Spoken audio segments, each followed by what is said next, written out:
You're live. Okay, thank you.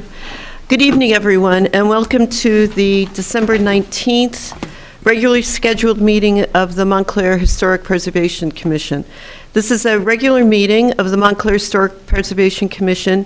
Notice has been given in accordance with the Open Public Meetings Act by posting a copy of the notice on the first floor of the municipal building and by sending a copy to the Montclair Times, the Star Ledger, and the Herald News. We are also being broadcast live on Channel 34 Montclair TV and remotely streamed on YouTube. Could you please call the roll? Chair Bennett. Present. Vice Chair Graham is not present. Mr. Reimnitz. Here. Mr. Rooney. Here. Mr. Sweeney. Here. Mr. Giuliano. Here. Mr. Mixer. Here. Ms. Floyd. Here. Ms. Bauer. Here. Mr. Smolin. Here. Okay. Thank you. And Mike had a family emergency tonight, so he's not here with us. And I would just like to mention that Mr. Pierre has resigned from the commission effective on November 21st. So just make sure that you put that in your notes. First order of business is the approval of the minutes from November 21st, 2024. Does anyone have any changes or additions? No. I do. On page 4, line 115, the first line says the roof may extend over the property line, and it may not.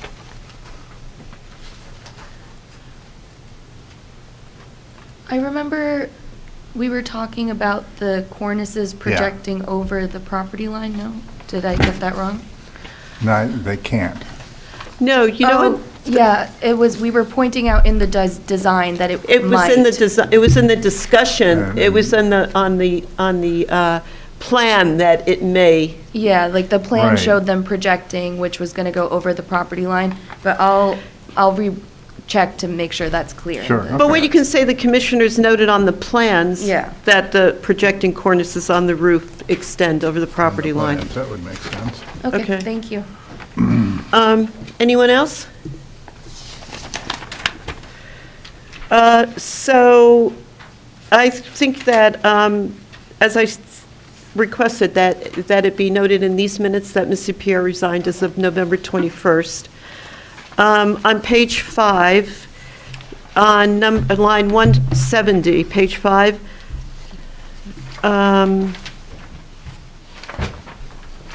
just in addition, that the commission approved the increase of permanent landscape in the rear of the property, because that was something that we, on page 3, line 94, you mentioned Mr. Tasler, but could you just put Mr. Tasler speaking on behalf of Mr. Smolin as the architectural, as consultant? Should I include that in the notes as well? It's in the attendance list. Oh, you didn't put that on there?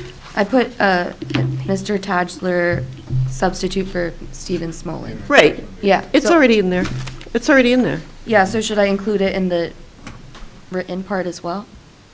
Yes, because I think Okay. it's confusing when you read it. You don't know Okay. who it is. I didn't know who it was. Understood. And then I have a question for the architects on the board. On page 5, line 164 to 165, he clarified that not all the rear windows have the same arched soldier course. So is it soldier course on the facade, not over the, or it Soldier could be, course is standing course. but it could be over a window as well? Be over a window. Okay, then strike what I didn't, that was for my edification. Okay, so, anybody else? No? May I have a motion to approve? Mr. Sweeney, second. Mr. Rooney, all in favor? Aye. Okay, great.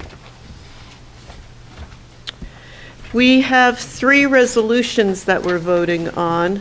Has everyone had a chance to read them? They're for our consultants. One is for our preservation consultant, architectural heritage consultants. One is for our attorney, CME Associates, and one is for our engineer, Strands Engineering. So I think what we'll do is we'll go over these individually and vote on them.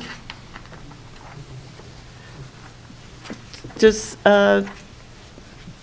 Mr. Rooney, do you want to look at our HPC consultant? Right, I don't have the resolutions in front of me. Okay. You don't have a, you, They don't come in the mail to us, to me. oh, you haven't had a chance to look at it? No. I haven't had that conversation with Sinead. Okay. So, do you have copies of these?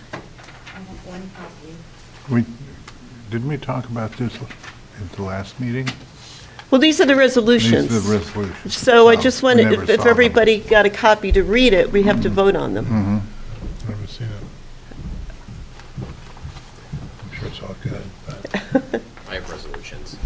You have them? Mine came in the mail with the drawing packages. So who doesn't in have? the mail, but not digitally. No. You're getting hard, if you don't get Yeah. hard copy, you don't get it. That's the problem. Right. Okay. So, Mr. Mixer, do you have them? Oh, I see. And Ms. Floyd, you have them? And you have them? I have them, I reviewed them, they're fine to me. Okay, and you have them? Yeah. And Yeah, this Steve? And John? Yeah, Okay. this looks like what we, It's what we agreed to. spoke about, but I just Yeah. want, I think if we go, we have to vote on them. Let's look at it right quick. See if we get the right name. do we have to vote each individual one? Is that it? Right. No, start at the top. I think we should. So we'll start at the top with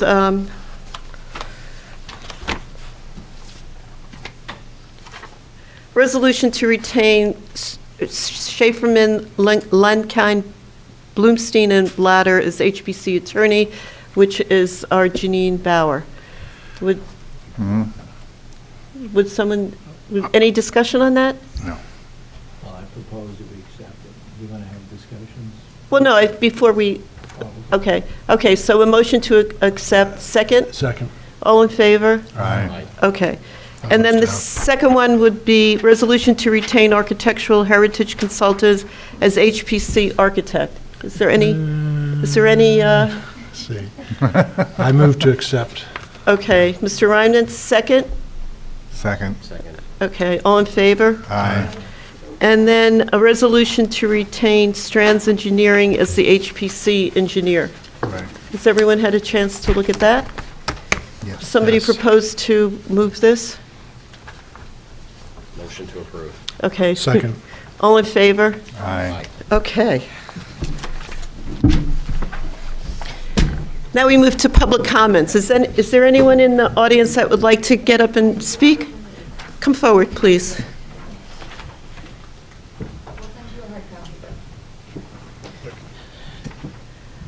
Hello.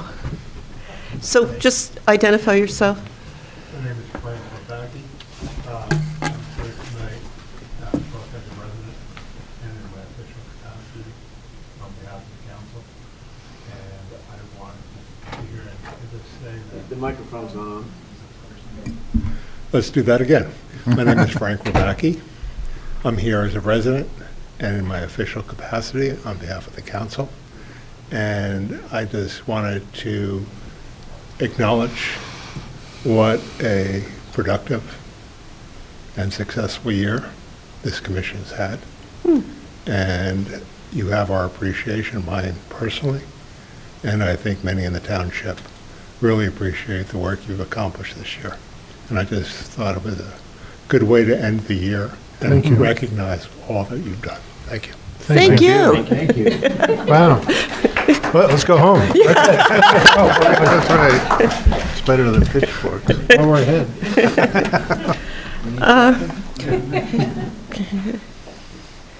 Anyone else? We're open.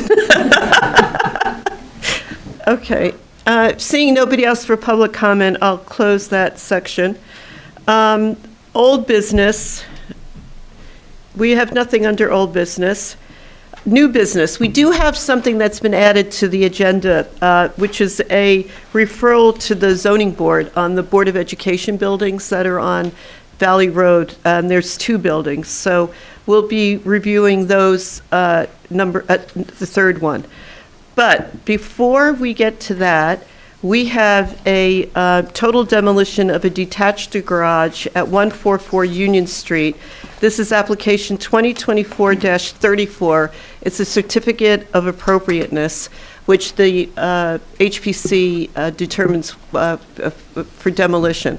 So I would like to now turn it over to Ms. Bauer, our attorney, so she can go over the demolition application and the terms that are on that. Well, I'm not going to go over the application, that's for you to do, but I want to explain what the law is per the ordinance before you start hearing the evidence, so you can have in your mind what the criteria is that has to be proven by the applicant. And then, of course, you'll have your own Q&A and discussion and so forth. The review criteria for total demolition, there are 2. I'm going to read it, and then I'm just going to discuss it for a tiny bit. It says, and I'm quoting, "With regard to applications to totally demolish or remove an historic building, site, or structure, such application to demolish shall be granted if the applicant demonstrates that, 1, the preservation of the historic building, site, or structure is not warranted. 2, the preservation of the historic building, site, or structure would impose an undue burden or hardship on the applicant." What follows, and that's in E3, 1 and 2, what follows those 2 criteria are exemplars that say, and the planner sent around a memo, as I did too, I think you got it both. So there are exemplars that say the first element may be demonstrated by, and then there's a list, and that doesn't mean that your imagination is limited by what the list is, but there are exemplars. And then it says the same thing for the second criteria. The second criteria can be demonstrated by, and it gives examples of evidence. So I just want you to keep those criteria in mind. They're not they're very simple criteria, whether it's warranted or not, and whether it would impose an undue burden or hardship or not. But because they're worded in the negative, drafters like to word things like that. So I just wanted to make it really clear what your purview is in judging whether the burden has been met by the application. Thank you. Do we have that? Sorry, do we have that in the memo? Yeah, so Which- the one that I put on your desk. The one that I put on each of your desks includes that full review criteria. Is that dated December 19th? Yes, dated today. Okay.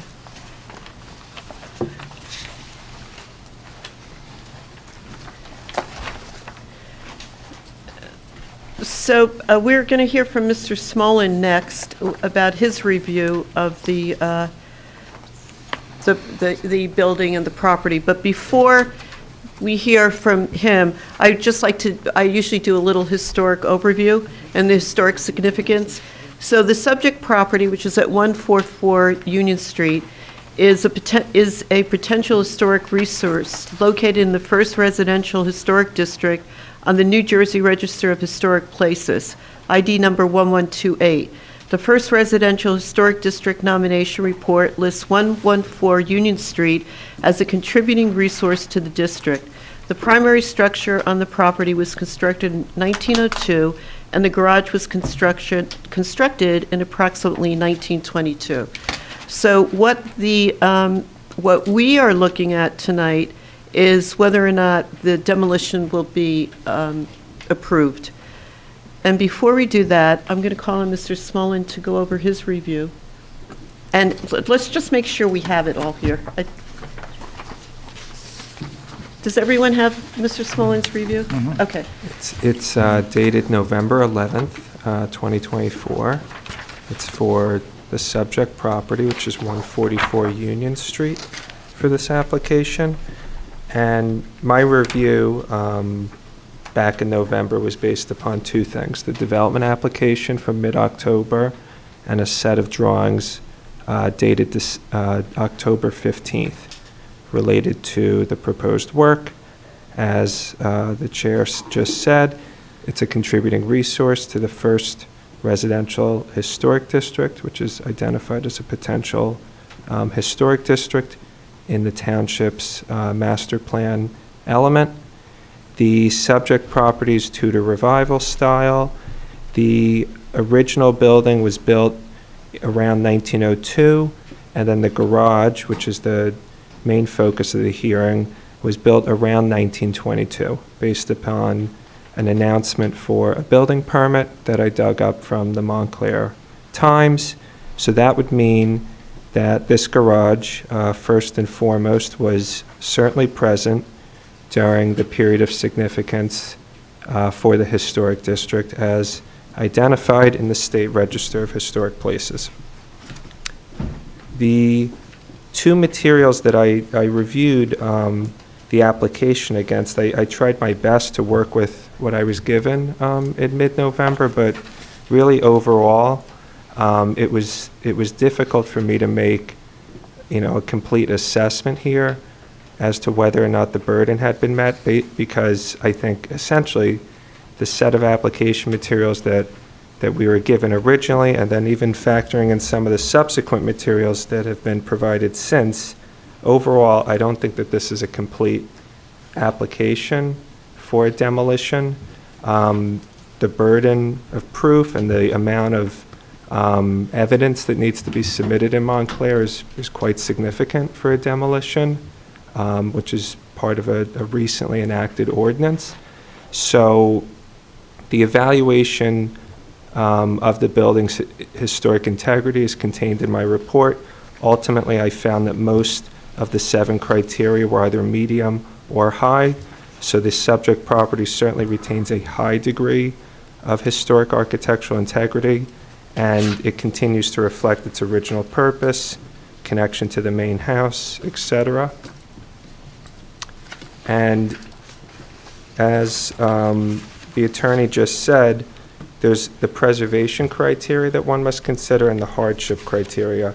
I think even factoring in the, let me see if I can try and identify these exhibits, the photos of the existing garage, which is 2 pages, and then this 3-page revised statement of need and purpose for proposed total demolition. I don't think the overall that the applicant substantiated the need to remove this structure, and I think some additional information beyond what we have in totality is really necessary to make a more informed decision on this application. Can I ask you a question? Sure. So, what do you think is missing? What do you think is missing? That they have not expressed the need to tear this garage down, and what else do you think they're short? When you reviewed, what did you find shortcoming? So it was the hardship criteria, I think, that was most difficult to reach firm opinions on.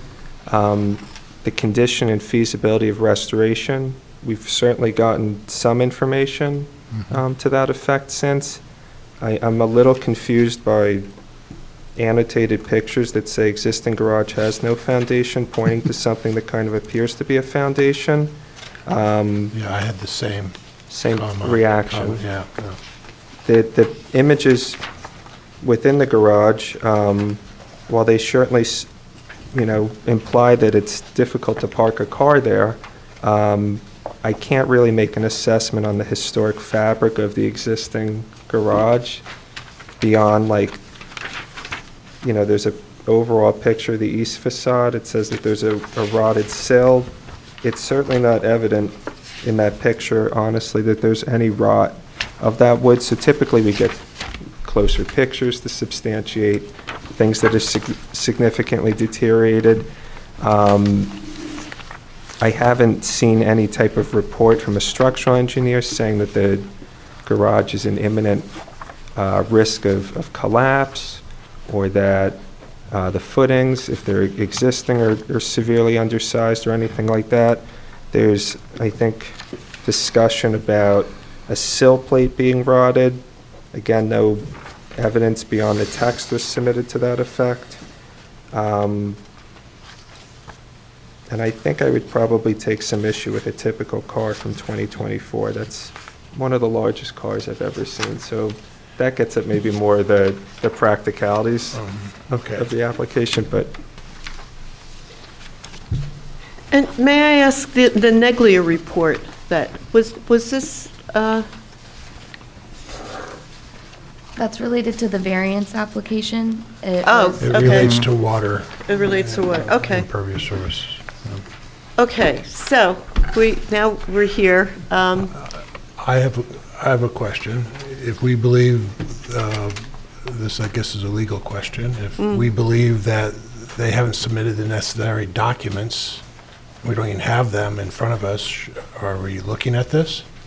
That's up to you, but I don't know whether there was an administrative completeness determination, or it just sort of looked complete because... Why it's here. Exactly, exactly. But I had the same reaction that Stephen did. My reaction doesn't count as much as yours or even his. No, In fact, it counts. doesn't really count at all, except for the jurisdiction question. So you've raised it. So if the board, wants to entertain whether you should hear it, or whether you should give the applicant an opportunity to satisfy the criteria, at least having heard your opinions, or just Mr. Smolin's, that's entirely up to you. Okay.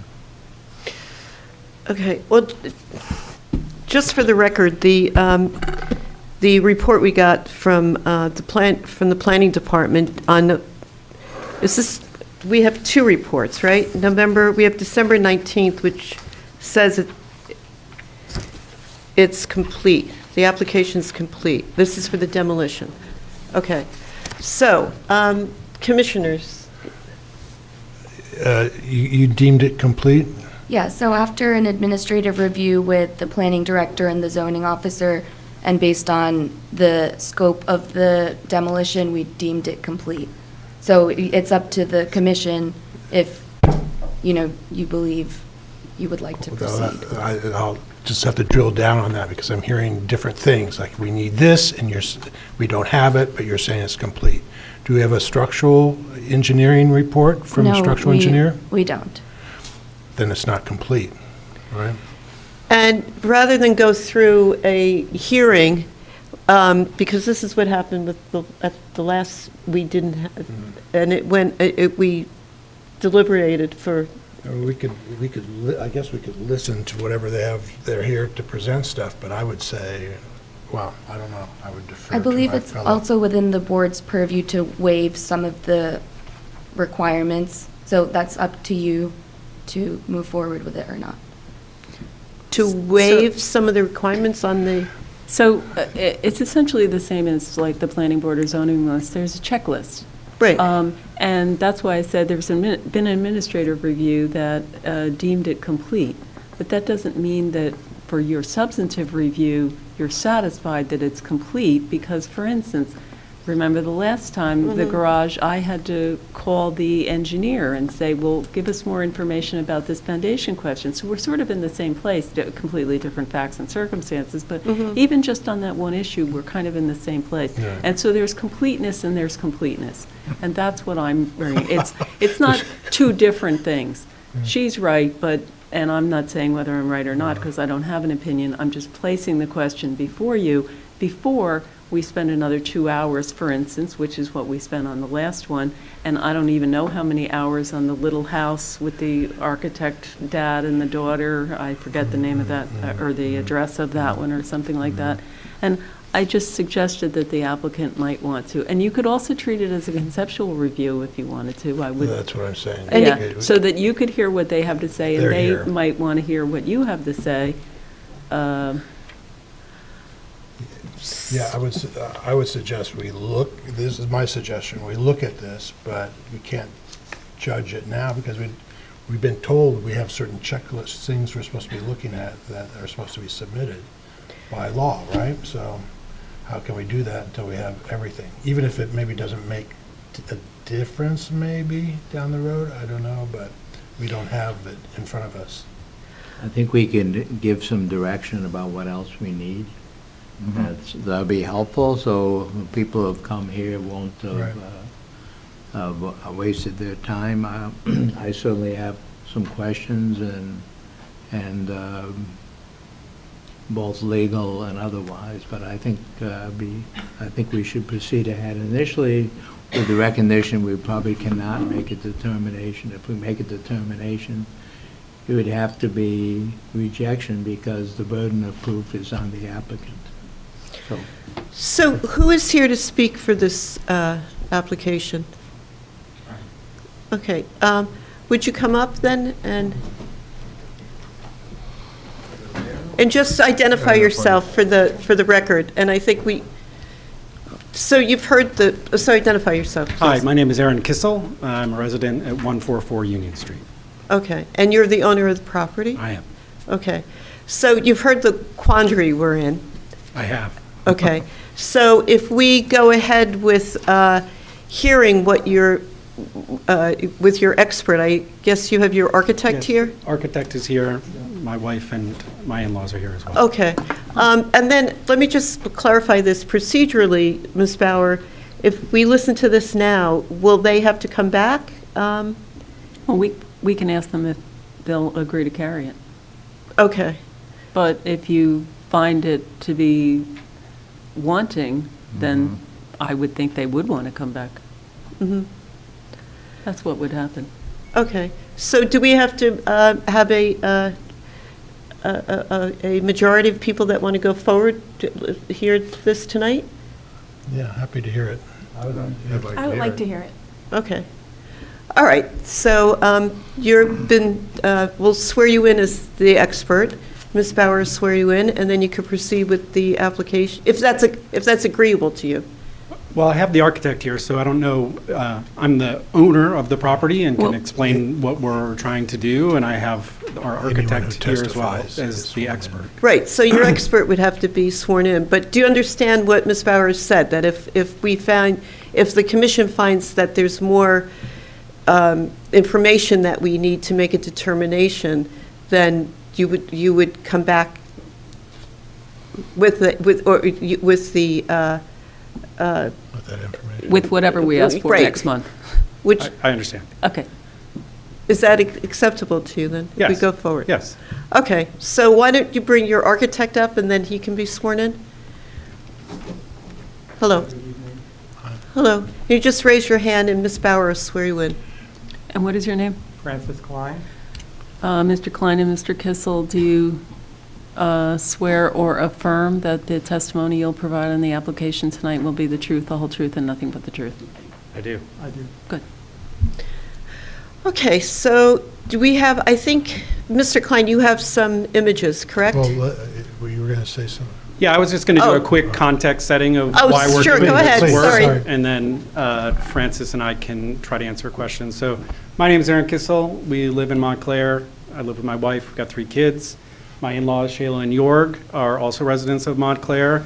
And with the new ADU law, we are looking to create an ADU so that they can age in place at home and with us.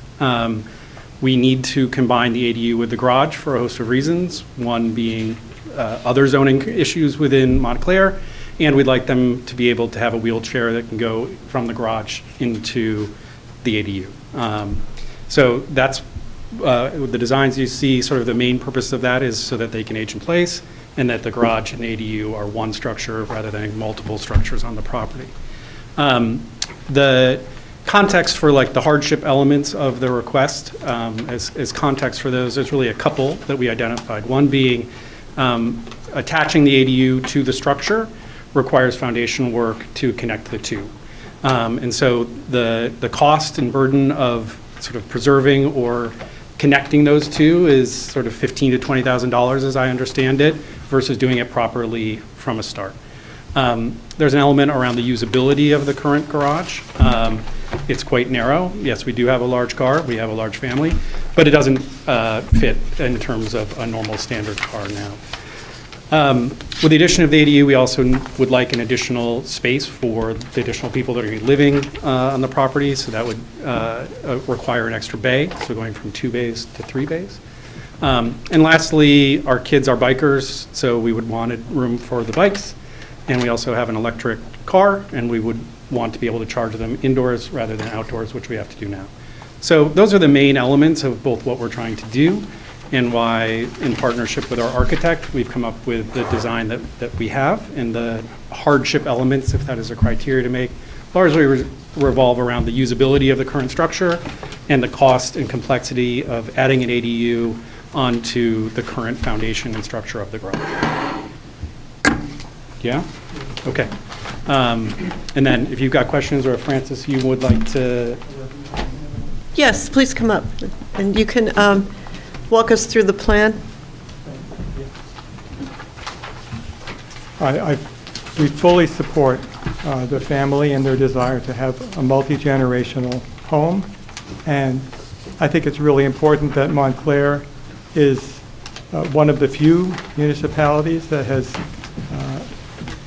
gone forward with the ADU. There are some other ones, but it's rare. It's a very, very good thing to do, to bring families together. I'm in complete support of that.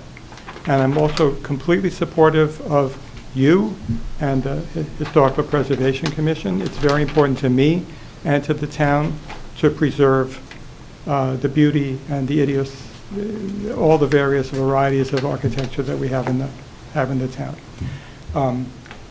We have to make the garage bigger. It's also ADA, right? So when we get out of the car, we need a 3-foot aisle, and we don't have that now on both sides. And it has to be flat. There's a 1/2-inch discrepancy with the garage because of carbon monoxide. You have to have it a little bit lower, but basically it's flat into the foyer of the ADU. And we need to maintain the 3-foot aisleway. So we need to increase the garage from 20'4", I think, to 25'6". We need another 5'2". And in order to do that, we need to remove the eastern part of the garage and part of the front. You can hear me? Yeah. If I want to move around. Thanks. And we need to keep the west side and add on to the east side so that it's bigger. And it can handle somebody getting out of the car and having an aisleway out into the foyer.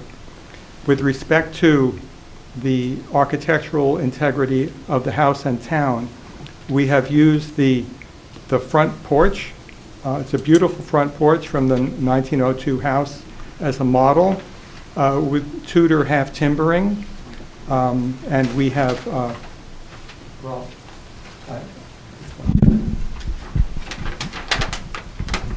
the plan drawing shows 3 feet car, 6 feet car, 3 feet, and then into the front hall. And that shows the 25'6", and the existing is 20'4". And if, I'm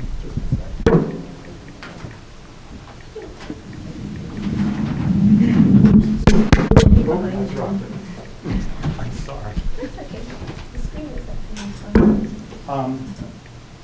You can see the half timbering design of the front porch. And Could I just ask you, sorry, is that the same plan that you have? Sure, I can do it from there too. It might be easier. Okay. Thanks, Giselle. Just grab the mic, Francis. You can see the half timbering The on the mic. front porch. Thank you. On the left, and we're using the half timbering design, the Tudor design, in the proposed new expanded garage. There are also these really cool flat pilasters with a lintel with a little curve. I haven't seen that anywhere else. There it's a little dark, but you can see in the drawing. They're really wonderful. And the garage doors are proposed carriage house style, with the top row is glass, with the old-fashioned hardware as part of the design. And well, you can see the windows. That's the ADU. We also have similar windows around the back of the garage, but staying there. The house has these beautiful diamond pane windows, which, yeah, thanks, Gisela. I think you can see them up there. Yeah, you can see it on the right. They have these beautiful diamond pane windows, and we want to replicate them in slightly different dimensions. Marvin will make them if you go back to the elevation of the garage. Yeah.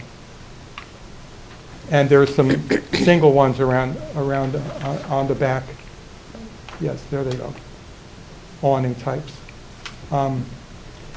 We love the 3-coat stucco and the brick, and we are going to use that in the rebuilt ADU part of the garage, extension into the ADU.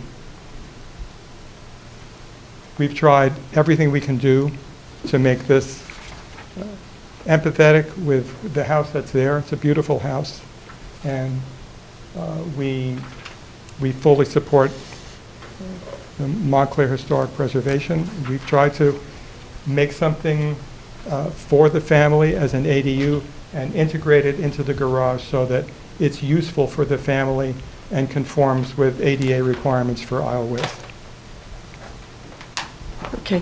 Does that complete your testimony? Yes, it does. Thank you. Thank you very much. Before, now what we do is that we open, the commissioners will ask questions, but before we do that, I would just like to go over the submission requirements for total demolition. You could sit down. I can sit down. So the matrix for the required context of applications for total demolition as outlined in Montclair Code 347-147.1.E2, and whether and how the applicant has satisfied those requirements.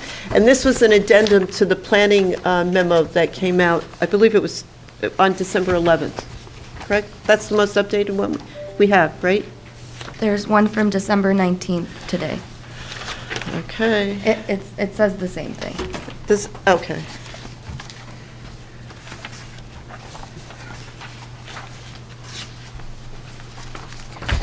So the required application content is a complete photographic record of all exterior elevations, interior spaces, and details of all existing buildings, sites, or structures, and any adjacent properties pertinent to the history of the building, site, structure, or surrounding neighborhood.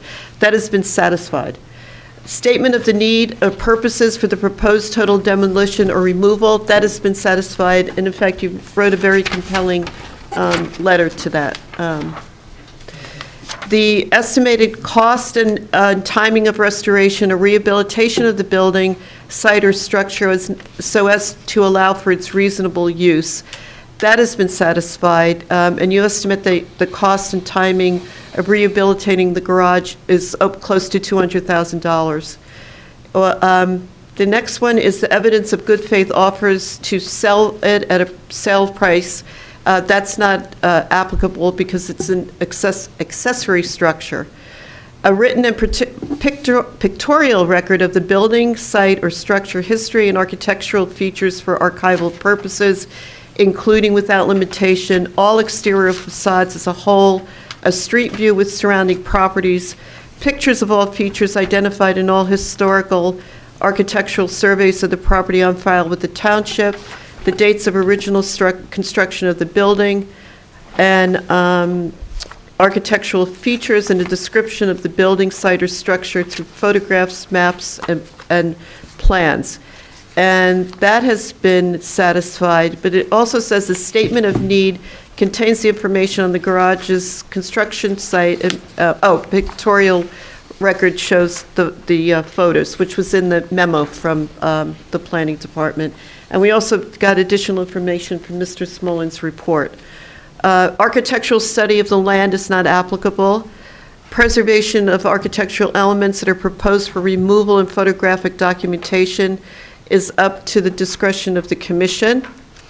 Cost estimate of the proposed total demolition or removal characterized by site preparation is satisfied. Gave us a demolition cost of $7,400.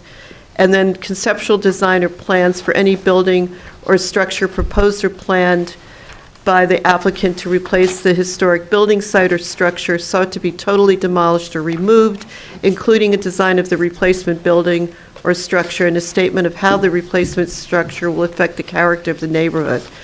At the request of the applicant, the HPC shall grant a waiver of this requirement upon a finding of good cause. But we don't need to do that because that requirement has been provided.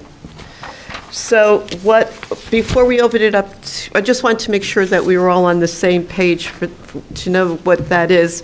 The review for total demolition for Montclair Code 347-142.1E3 says that with regard to applications to totally demolish or remove an historic building, site, or structure, such application to demolish shall be granted if the applicant demonstrates that, number one, the preservation of the historic building, site, or structure is not warranted, and number two, the preservation of the historic building, site, or structure would impose an undue burden or hardship on the applicant. So with that in mind, we also have A and B, which is evidence that the building sites do not warrant its preservation based on the following factors, which I think we'll listen to that, what the historic character is and nature of the building. And the second element may be demonstrated by evidence and a consideration of the following factors: that the preservation of the building or structure or denial of the permit would impose an undue burden or hardship upon the applicant. So that's what Ms. Bauer was talking about the burden of proof is upon the applicant. And then we have 5 conditions for that. So everybody has this everybody has this, correct? So with that, we've already heard Mr. Smollin's report, and now we'll start with questions from the commissioners to you, Mr. Klein. Okay, so do you want questions? I'll start. There is no ADA requirement for ADUs in Montclair that I know of. There is if you want to expand the square footage, but you're expanding the square footage well beyond the upper end limit of what and we're not here to I'm not here to look at ADUs, but I do have a question because it relates to some comments about the garage and widths and access and ADA, but that's not a requirement for ADUs. If for this family. Okay, that's a different story. I understand that. Okay. So in order to give them, but it's not a requirement per se for ADUs. Did I hear something that in order to keep the existing garage, it was a $15,000 to $20,000 foundation fix? You have to underpin it, Okay. and it's still too small. But I did hear that cost, so I'm looking at hardship and versus the whole job, $15,000 to $20,000. So I'm trying to just get that in my head a little bit.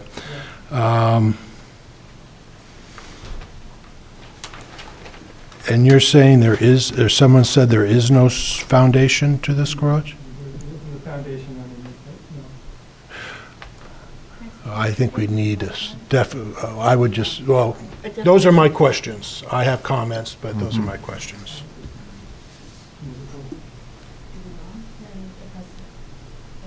It's green. Yeah, thanks. Something that carries something that it's not structurally carrying them. Slab, it's slab on grade. No foundation. I'm looking at a photo at the rear, taken from the rear of the property, looking at this garage, and I see a foundation below the slab. In fact, I can see evidence of the slab sitting on that foundation, unless it's wood or something, I guess it's sitting on. What's that foundation sitting on at the rear of the garage? It's not to current code, it doesn't go down. What's that? Doesn't go down 3 feet below frost. What's there?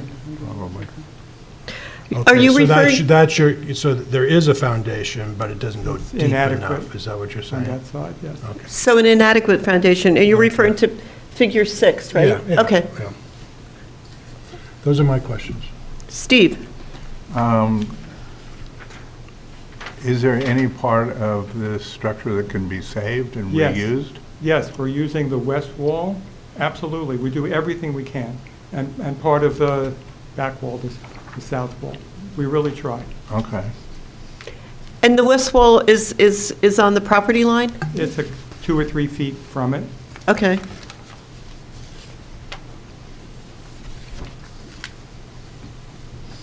Any more? Mr. Giuliani? Just one. Was there any looking at possibly keeping the 2 bays that are there and adding a 3rd bay? We're adding a 3rd bay in the back. Yeah, but what if they were all 3 side by side? It's a good question, but, Keeping the Is roof it- that's there and adding to the left? well, then I have something where I have a roof like this and something else next to it, and I get this trap for snow, Right. like tomorrow night. Yeah. And ice and freezing. And also, if we add the bay on the side, I mess up the kids' play area, because it goes this way into the yard. But if I put the bay in the back, that area is underutilized, and it's out of the way, and instead of a 3-bay garage, you still see a 2-bay garage, and you don't see the one in the back if you're on Union Street. So I think we thought that was better for the town's point of view. Okay, thank you. That was my only question. Mr. Sweeney? Yes, first as to the overall project. Your options were to build an integrated garage and ADU, or to rebuild or do something to the garage and have a separate ADU. Is that your option? Okay. So is it, you looked at those options and concluded, and what was your conclusion that you went to the single combined project? That's a good question, because we have to get out of the car in perhaps a handicap situation, undercover, right into the front hall, and we don't want a gap. And if we put another 3rd building, it'd be out in the field where the kids are playing, so it takes up way too much of that space. They need to be next to each other. You need to be able to drive in and get out of your car with space and get into the front hall. That's important. Okay. Second, is the garage currently used for any cars? Are the cars parked in the garage? Occasionally have one car. Occasionally you'd have one car. And do your parents, they drive also? Yes. Okay. They have one car. And do you have 3 cars all together? Is that what you're, or you will have 3 cars all together? Okay. I think the question is, how much space do you really need? The question asked over here about whether you could have expanded it, you're saying you really couldn't expand the garage without changing its overall appearance. Yeah. But we kept the gable, and we kept the trim, and the materials, the 3-car Okay. stucco. The garage structure currently is visible from Union Street, but not, it's in back of the house. Is it a wooded area? Is it? It's a long driveway. If you're paying attention, and you're walking on Union Street, you say, oh, yeah, that's a garage. Okay. If you had 2 buildings, to me, the question is, if you had a garage which is not of the right size, if you put the money into fixing the foundation and cleaning up, you still have a garage that may not be large enough, Right. and it doesn't have enough of the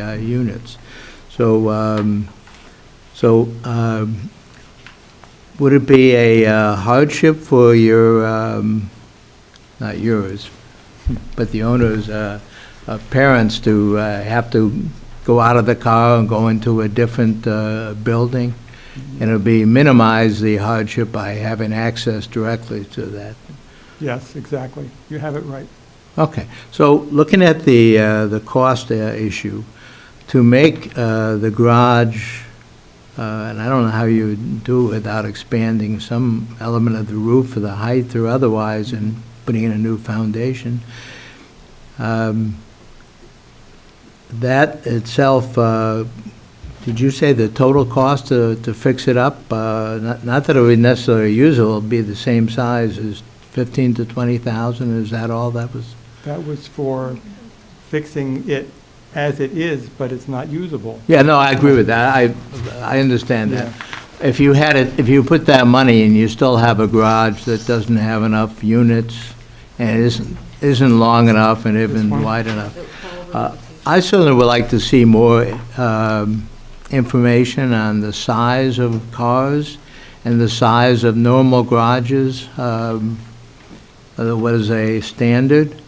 Because the garage that is described here does seem small, but that's sort of a feel. I don't have any real data. Do you have data on the size of the typical SUV, which is?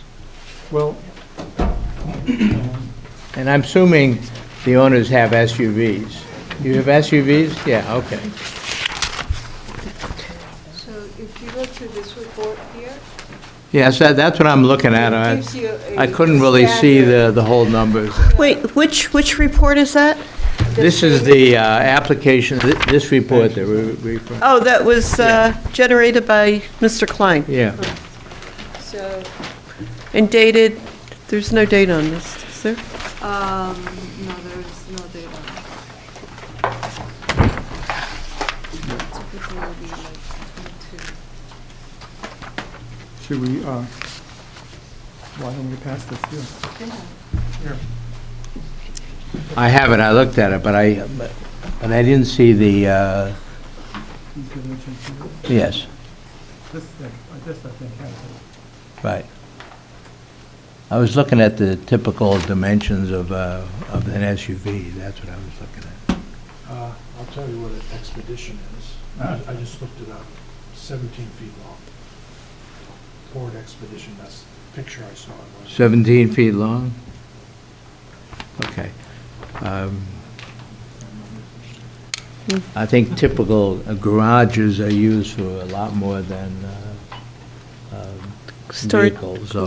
So I know you have to have space for other things, and of course, I'm basing it on my own experience with a three-car garage, and the contents seem to sometimes exclude automobiles, as your picture depicts. Okay, those are the questions, but I think the way I would say I'm looking at this thing is the relative hardship can take into account not just the cost of doing it, but what you would end up getting, and the inability to have a fully functional integrated unit that would provide the ADU services for parents while also providing a garage. So the other thing is, I think we can perhaps balance the amount of impact on the loss. I do note the observation that it's minimally observed, and the loss of the building would have minimal impact. Well, do you have any other further questions? Excuse me? Any further questions? No, for- I've done my questions. I was trying to explain why I was thinking. Right, okay. asking those things. Ms. Floyd? So I have a question as it relates to the ADA. Maybe Attorney Bauer can help me with this a little bit. But if the garage originally was designed and it wasn't taking into consideration ADA requirements, and then they do any build it, I know we're not in the ADU business, but the township does allow it to be attached to a garage.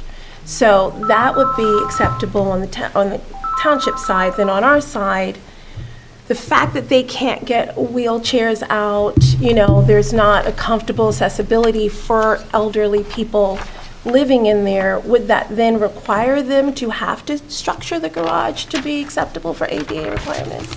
If they're adding an ADU ultimately anyway? No. Okay. That was my question. Thank you. Mr. Mixer?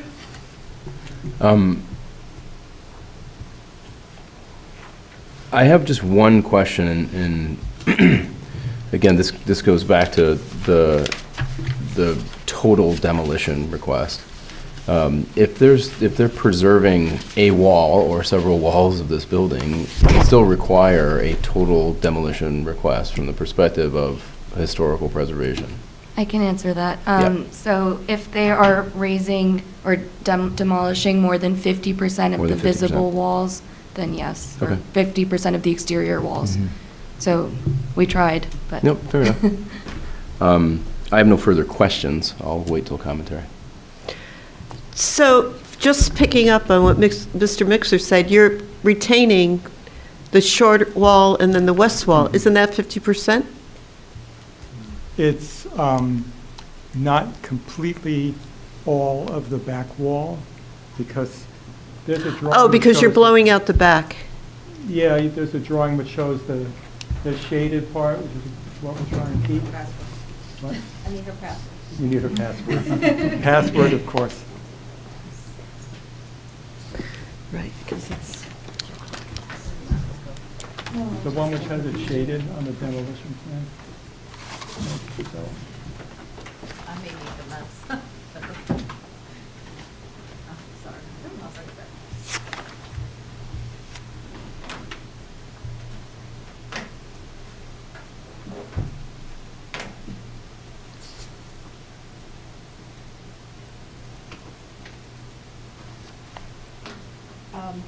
So the gray area here is what we're keeping, right?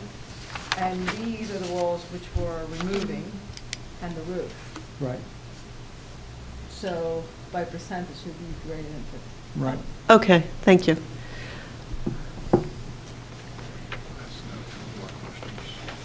Do you have another question? Go ahead. I have a question about your drawing D3. D3, yep.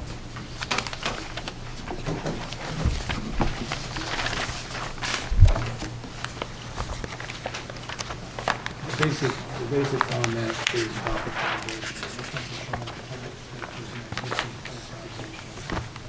Joe, is your mic on?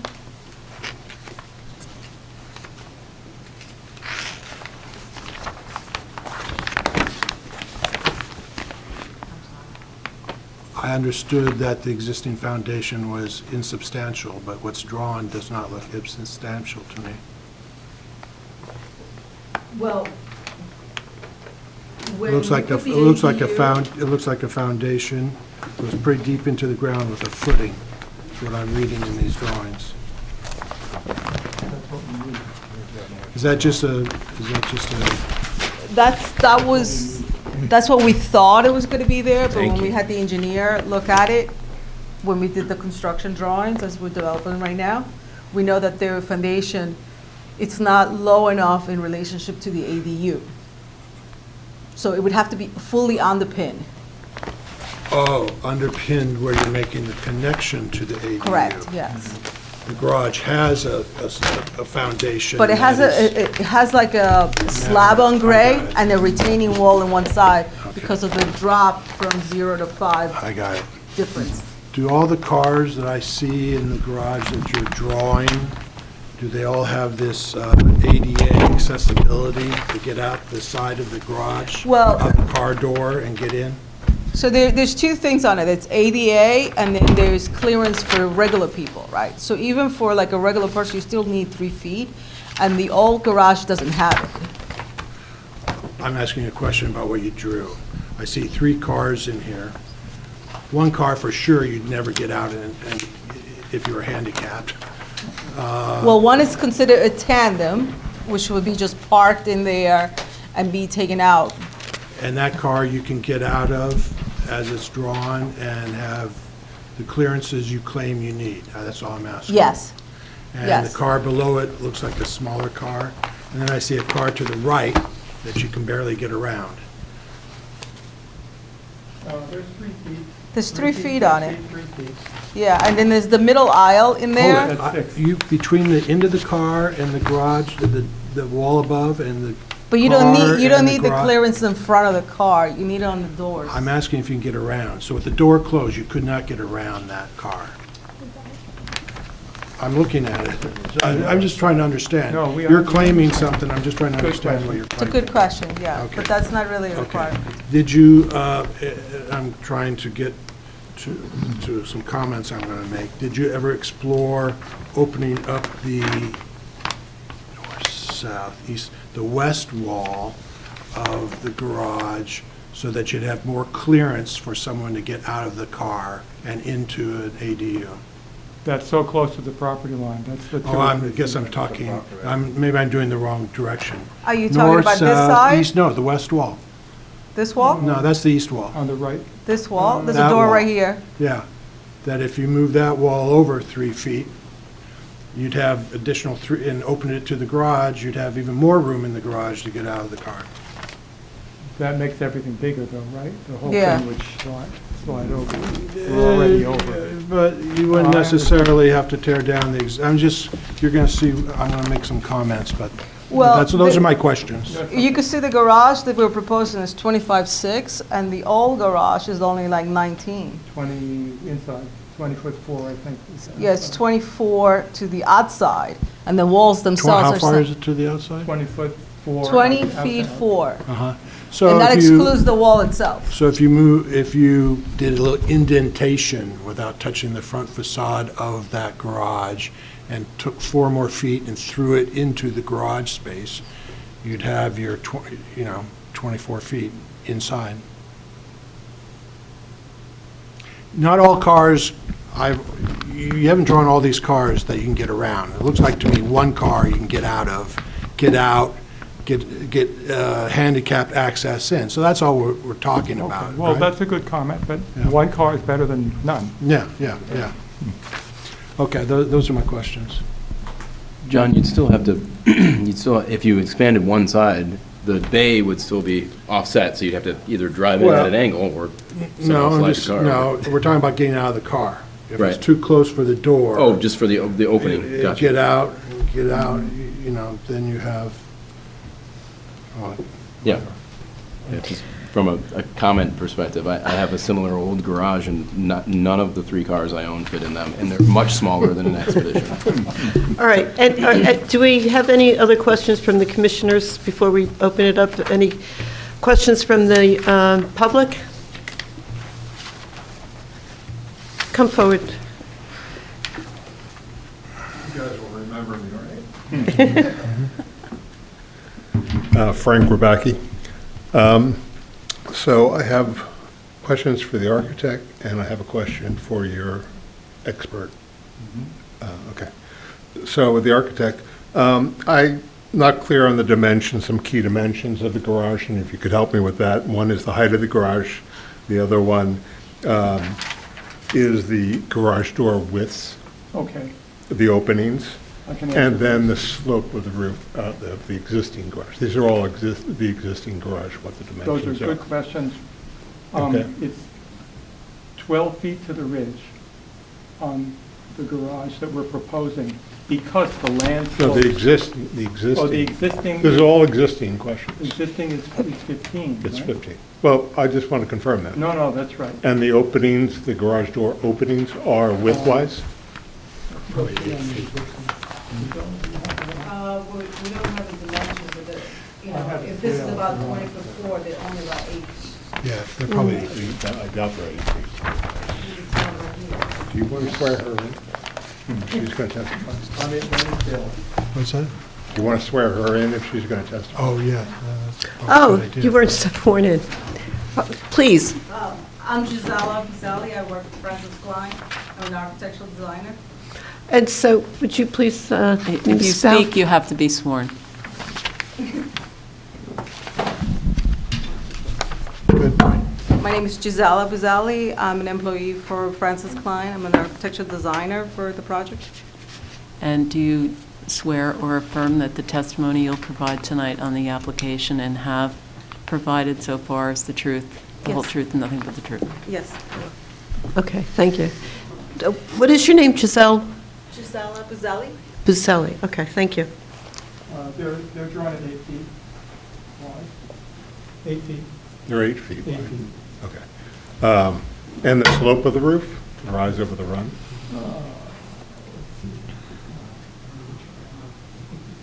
If my recollection is correct, it's about 12 to 3.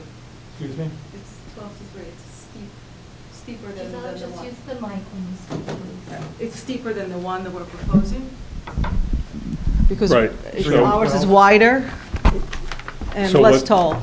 So it's, well, your proposal is 312. The existing seems like it's double that. So are we sure that it's 312?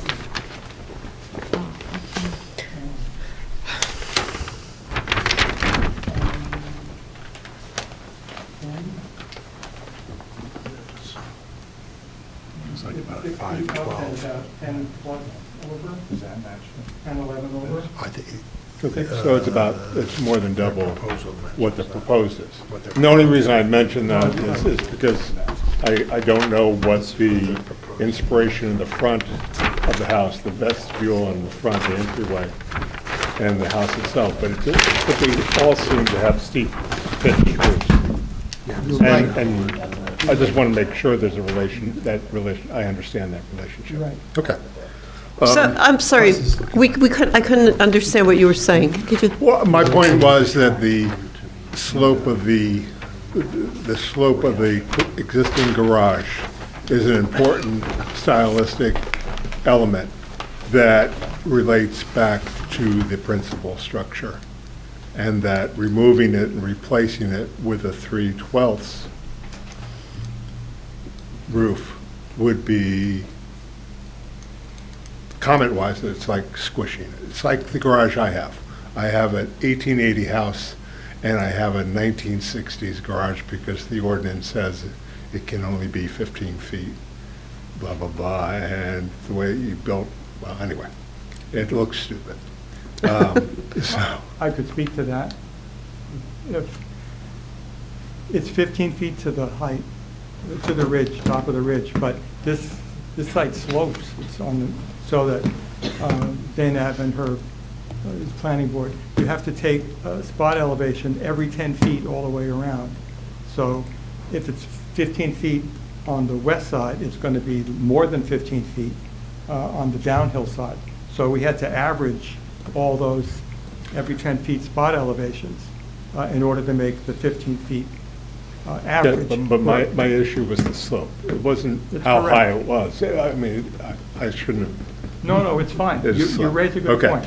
It's a And good then point. on the photos of the existing garage, that the second page of the photo document. Is this the latest December 19th? I've never seen a December 19th document, so I don't know what it's that document. Oh, Yeah, page 2, the second page. There's a second page, Probably but it's stapled. this one, the inside, This one right here?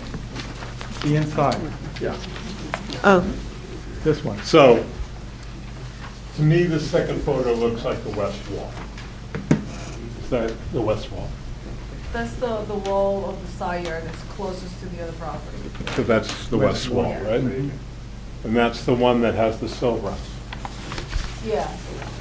And that's one of the justifications for demolition is the sill rut Well, issue. you have that in all the walls, but that one in particular, they had rot, they Okay. replaced it a couple of times. My question then is, why is that the one full wall you're keeping? Because we can, the other one, No idea. that's the one that we can keep and fix, which we want to do. If we can keep something, we'll keep it. We can fix I'm that just, one. I'm just confused because it was a justification. I'm trying to get myself, if you clarify for me, if it's a justification for demolition, it's sill rot. Yeah, but we're gonna provide whole new foundation and a brick knee wall. But you're asking to demolish the garage because of sill rot. You show an example of that wall, that's the reason why you need to demolish the garage. Correct. But that's the one wall that you're keeping and can repair. No, we're keeping and raising the sill. But, okay, but maybe that's technically more accurate. But the one wall you're not demolishing is the one you're showing that is the problem. We want to fix that one, and we want to keep everything that we can. Okay. But the Okay. expansion for the ADU was on the other side. I'm not, the ADU is not my concern. I understand. My concern is, this is a demolition permit. I don't care what the ADU looks like. It's really not No, it's a an good issue. question. I mean, essentially what I'm looking at is, in very basic land use terms, I'm looking at a house with an attached garage. That's what this application is about. Okay. It's 2,000 square feet of dwelling and with an attached garage. Whether I like it or not is immaterial to this, where I'm trying to go to tonight.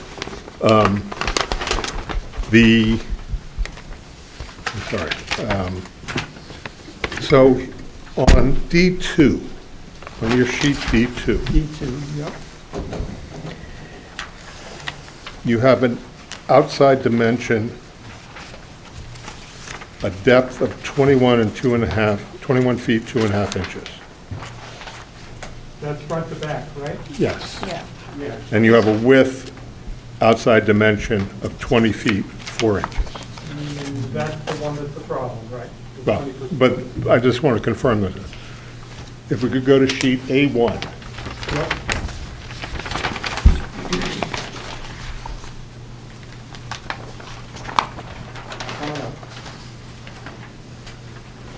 And could you scroll to the front of the garage?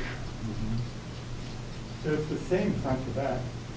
We're not counting the extra. Yes. Well, that's, let me just get to my question. The dimension front to back is still 21 and 2.5 inches. Correct.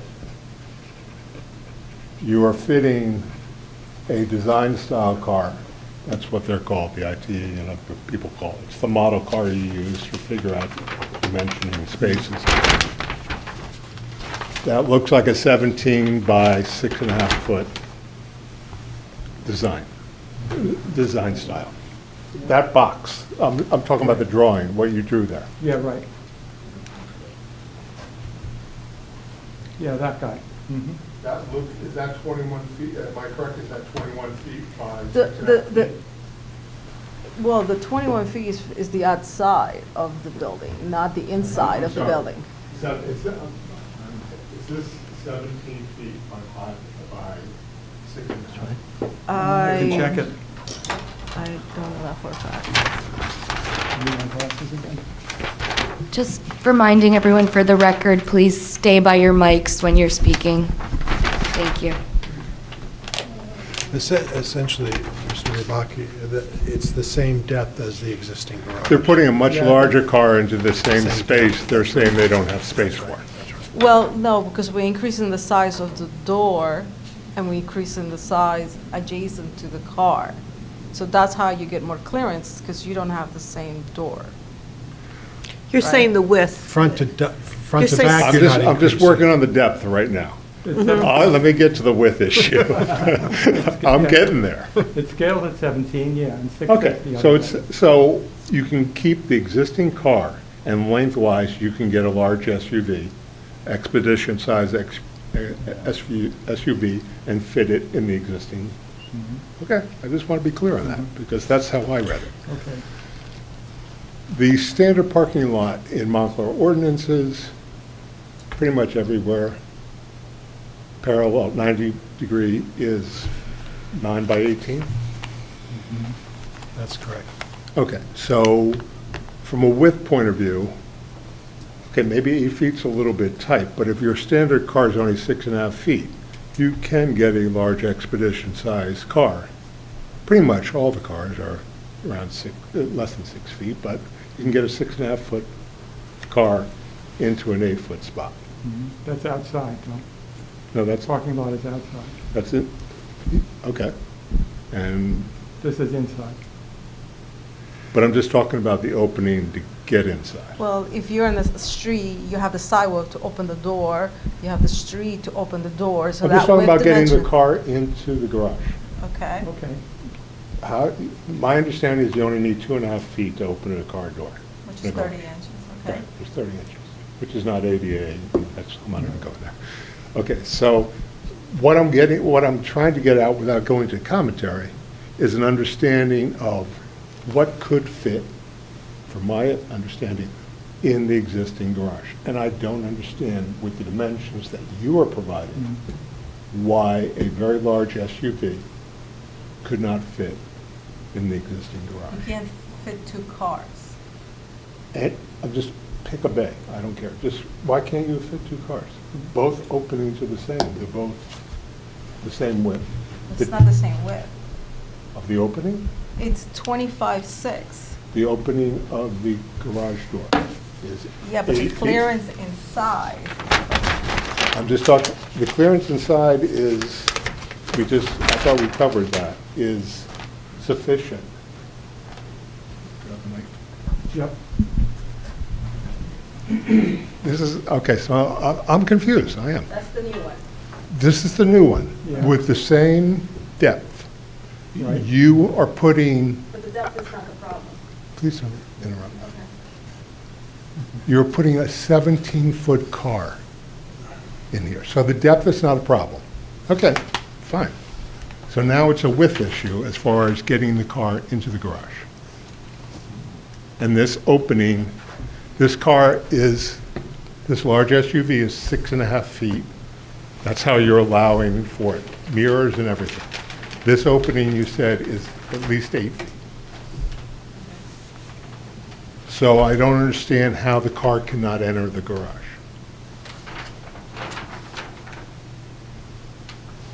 When you're inside. No, the car entering the car. I'm in, I drive. The existing, Please, please. I cannot get the car. what, does he have to be? I already have been sworn. He's been sworn. Oh, I can't get the car in without putting the mirrors in, and we already have 3 scratches on the side. It's about 3 inches on either side, and it takes me out 3 minutes of going back and forth to get in it. So if the current width is 8 feet, I would be very surprised, but my current car fits in by less than 4 or 5 inches on either side of the retracted mirror. So, I'm not being argumentative. I just want it, as far as information, sharing information, what you have drawing-wise, what you're sharing in personal experience, and what I'm trying to understand is we're on 3 different places. You can't get your car in the garage without scratching it. They can get a expedition-sized car in the garage without scratching it. And I don't understand how you need to need to take down this garage to fit your cars. I understand you can build backwards, do all kinds of things, build to the side, but that's not a demolition permit issue. This is a question of, I'm trying to understand why this is no longer viable. And then I think I just have one more comment, and I'll finish up. Thank you for your patience. is it a question? A question, I'm sorry. I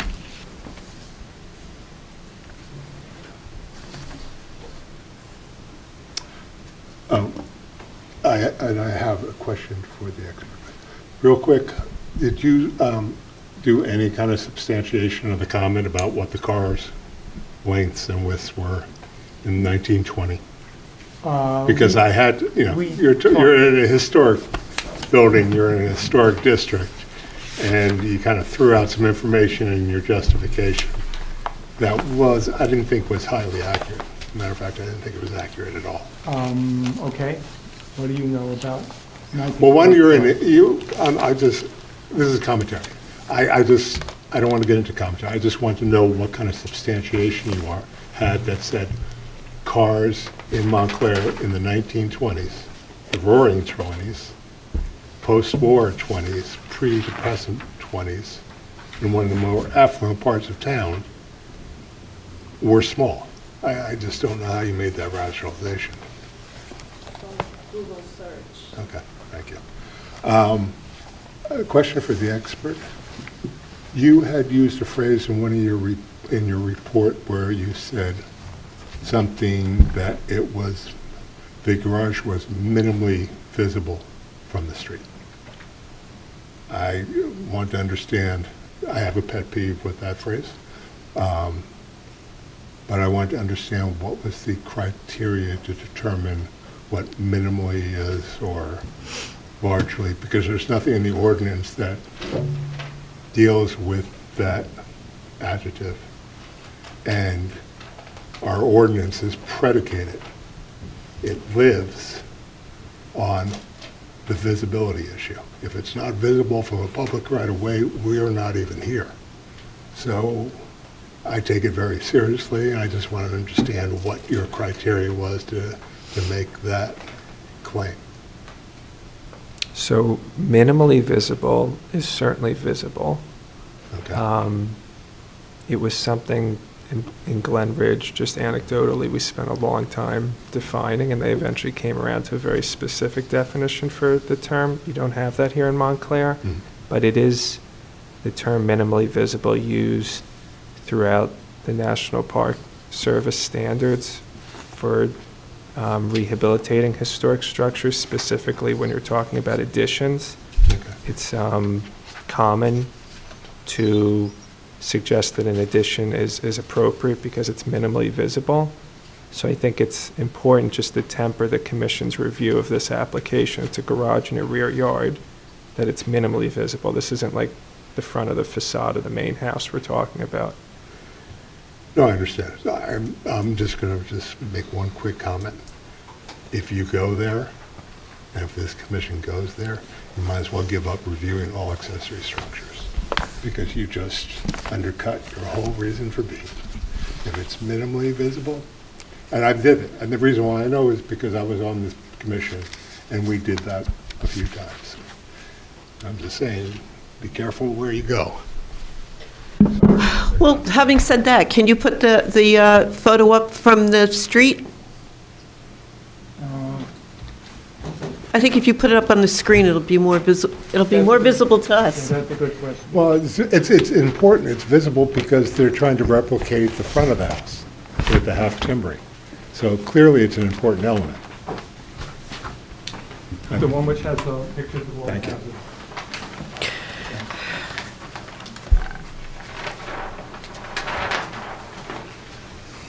And then when you find that, I have a question about the preservation criteria.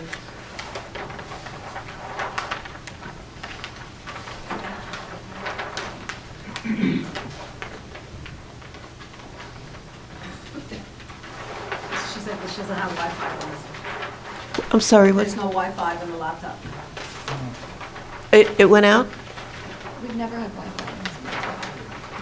Oh, It's like very slow, it doesn't connect. I connect to my phone, 5G. You're looking for the picture, though, that's on D1 of the set, right? From the street, what the building looks like? it's page 3? Or the planner report? Right. December 19th? Right. I don't have the planner report. Oh, is that why we can't find it? Okay. Found it? He was nice enough to find it. There. There. Which page is that? Page 3. It's the December 19th memo, and it's page 3, figure 3.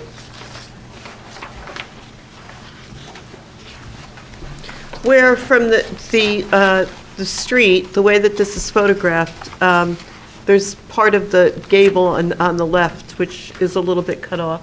I'm sorry, do you have that recording? All right. That was my request. If you can't put it up, everyone has seen it? Okay. So my question is, Mr. Klein, on the preservation criteria, the use and feasibility of continued use, the exterior photographs that we've seen don't indicate that there are obvious signs of the subject property's compromised structural soundness. No report by a structural engineer was submitted by the applicant. Is there a reason why you didn't submit a structural engineer's report? And the reason I'm asking is that we just recently reviewed a garage that we denied the demolition based, and that was one of the criteria that wasn't supplied. Do you think we can get that from? We could ask the lease. We can ask the structural engineer. Okay. Would that, Yes, for sure. That's what we started this with. Exactly. Missing a few things here, but. right. yeah. Okay. So I'm just curious why it's not in part of this application, but, okay. So any other questions? Or Mr. Smolin, just quickly, could you just summarize again what your report was before we go into discussion? Yeah. The outcome of your report, rather. Well, the outcome of my report was that the applicant did not adequately substantiate the need to remove the building, partially or in totality, based upon the ordinance.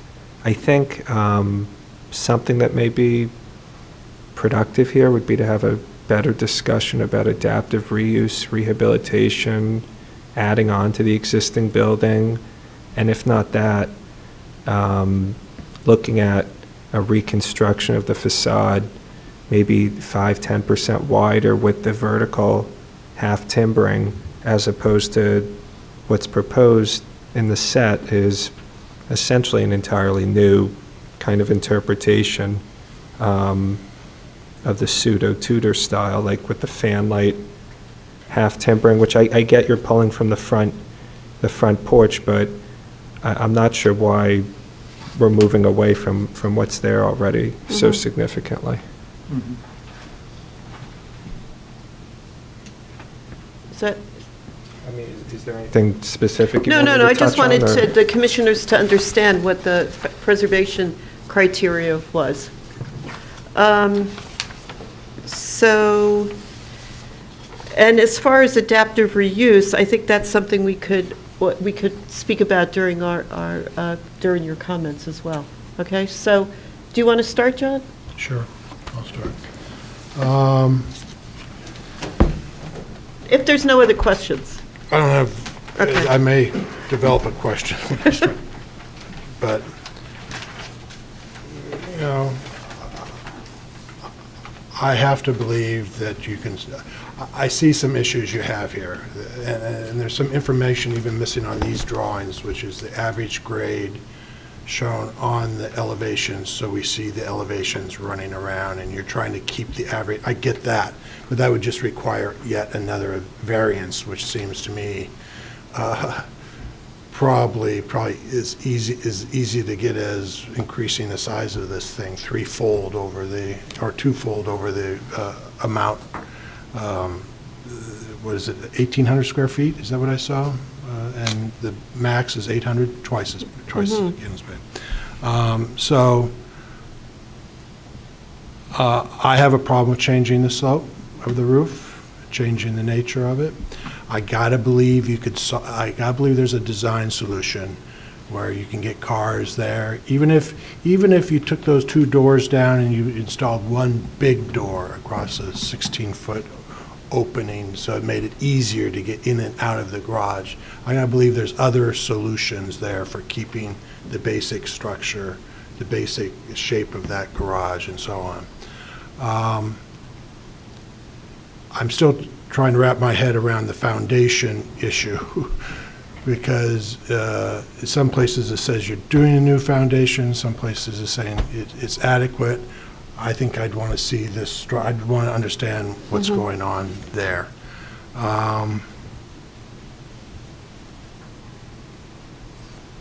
Yeah, I'm not convinced it can't be solved, but that's it. Those are my comments. Thank you. Mr. Rid- Oh, I do have one Oh. more comment. Oh. On the flip side of that, and this goes to Mr. Rubaki's comments about minimally seeing it, there's nothing saying here that they couldn't have applied for a whole nother accessory structure between the house and this garage and planted it in such a way that you couldn't see the back garage as of right. So they could block the view if they so desired. So that's just another way of looking at this. Steve? I don't see why we can't adapt the existing garage to match what you're trying to do. The garage is going to be wider, it looks like it's going to be 5 feet wider. You just make the roofs just a little wider and have the same slope on it, and I see that you're gonna probably run into height limitations, but doing so many other things I don't think that'll be so much of a problem. I think it's important to keep the northern facade as much. Especially the southern facade. Northern facade should be as much as it should be. Which is the doors? The doors. This is actually the southern facade, I think. No, there's the northern. The doors are the north.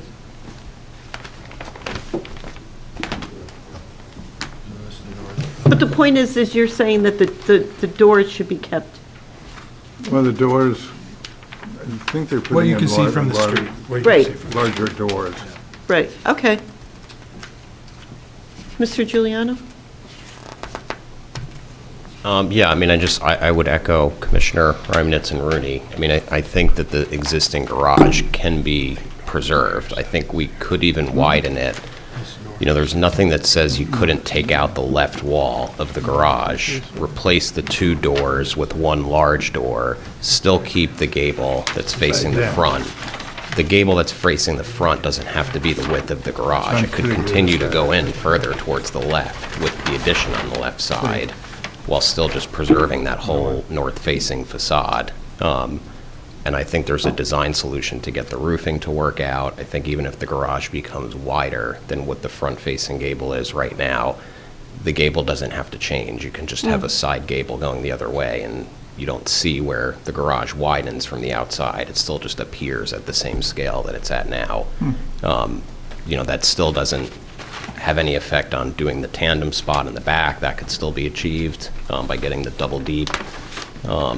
You know, and then there's a way to just work the apartment design to work with that. And I think you could get the roof lines to work, you know, with crickets and whatever you need to do for the intersecting gables. But I think it's worth it, and I think it's definitely feasible to keep what's there. You know, at least the front wall, the side wall, and half of the back wall.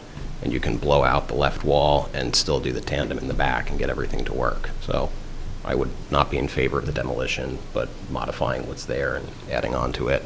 I think keeping the pitch that's there is really important because it matches with the house. I think the proposed one is a little too shallow, and it looks even shallower than the front porch on the front of the house.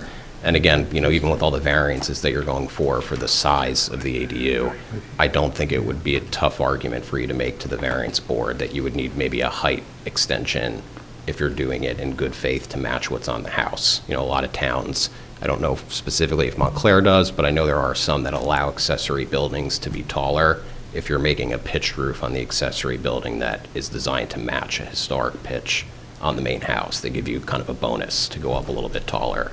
So I think you could definitely make a good case for that on this house if you're preserving a historic structure in doing so. So those are my comments. Thank you. Thank you. Mr. Sweeney?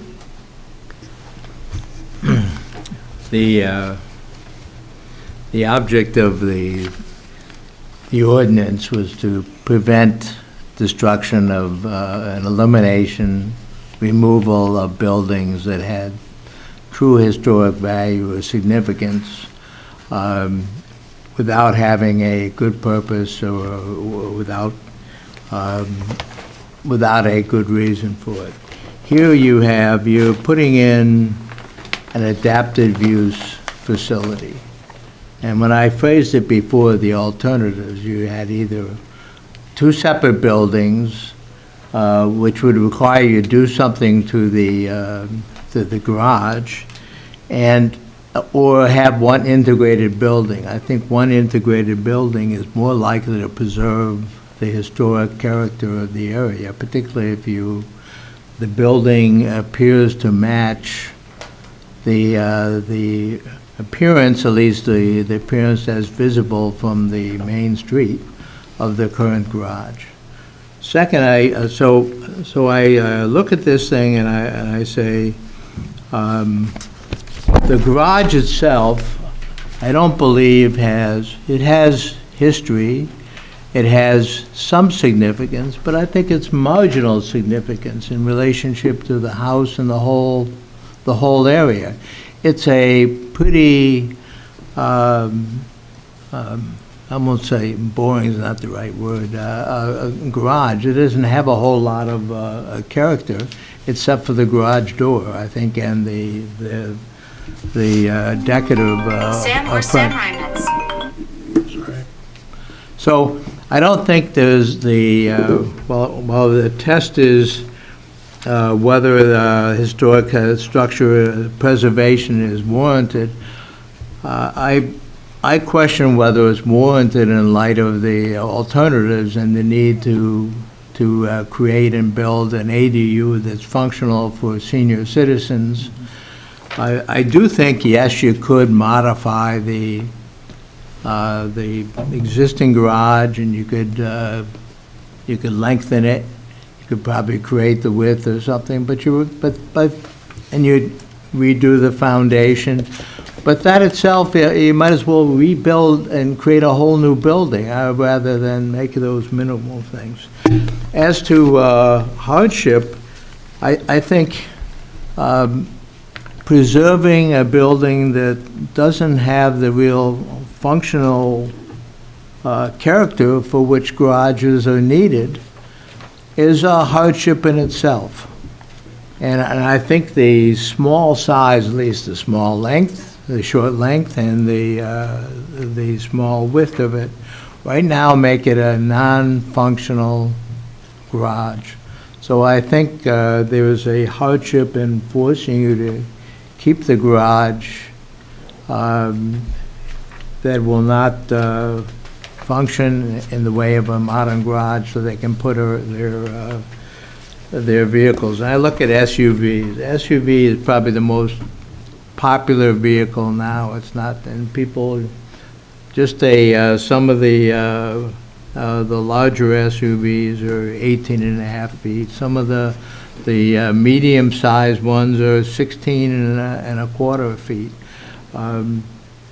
16.25 feet, that gives you 3 feet, a foot and a half on each end. That's not a great deal. That's not adequate. So clearly, whatever you do, you have to modify the length and width of that garage.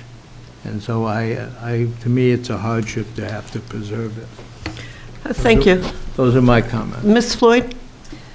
I would have to concur with Mr. Sweeney on that in reference to the minimal amount of work that would need to be done in order to not knock it down, demolition on the property. I'm more in favor of minimalist designs that are complementing the home as well. The materials that you're using are, I wasn't sure if I saw it in clear, but are going to complement the design of the main home as well. So for me, I find that to be a much more appealing process, particularly the fact that the property is historical overall. I don't know, are we making a decision this evening, or are we waiting for an engineering report? Well, just based on the consensus of what our comments are, Yeah. I think then we'll decide whether or not we would require more documentation. So my only But- other my only other question with that was the foundation. Like I am a little unclear on that. Like so of an engineering report, but from my perspective, I would basically concur with Mr. Sweeney with what his perspective was. Yeah. Concur with Mr. Sweeney that he feels that it would be best to demolition than to try to do the minimal work on the existing garage in order to keep it. Particularly because the ADU is being added to it. as well. So we're not just looking at a garage, we're looking at two different buildings on a piece of property. But we are just looking at a garage. We're just looking at the garage for demolition and the fact that it's a historic structure. Right, so. And we did look, I just want everyone to remember that we've looked at something very, close to this, that when we made a decision. So please remember. Were you here for? I was definitely here for that. And I feel that garage was very different than this one. But in the simplicity of the garage, I feel it can be duplicated properly with like materials. And I feel with the ADU being attached to it and considering the fact we don't have control over that, I think that it would be apropos for the consistency to go across the board. So again, I would agree that I think that if we could avoid, if we could demolition and allow it to be built out properly and consistently, I would prefer that. That's from my perspective. Mm-hmm. Mr. Mixer? I tend to agree with both Ms. Floyd and Mr. Sweeney here in this particular case too. I think one of the elements which at the outset you, Madam Chair, said that the review criteria were the preservation of an historic building site or structure is not warranted, and the second criteria is the preservation of the historic building site or structure would impose an undue burden on the hardship on the applicant. When you said it in the beginning, you used the word "and" in between there. I read it as "or." Is that correct? It is "or." Yeah. Okay. It is "or." So, in agreeing with Mr. Sweeney's comments, I believe too that there's some limit to the historic significance of this particular structure as the as the garage versus what we already have established as a historically significant main property or the house itself.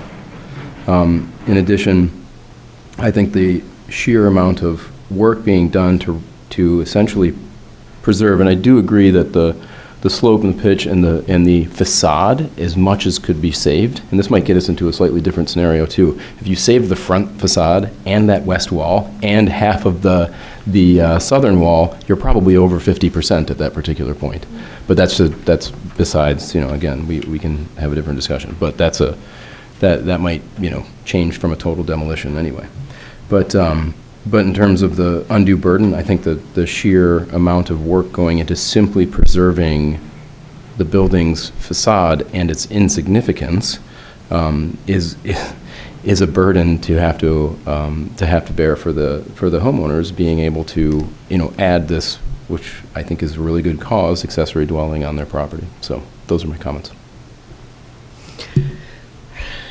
Okay, so I am a proponent for ADUs. I think we really need probably to have more of those in not only this town, but all over the place.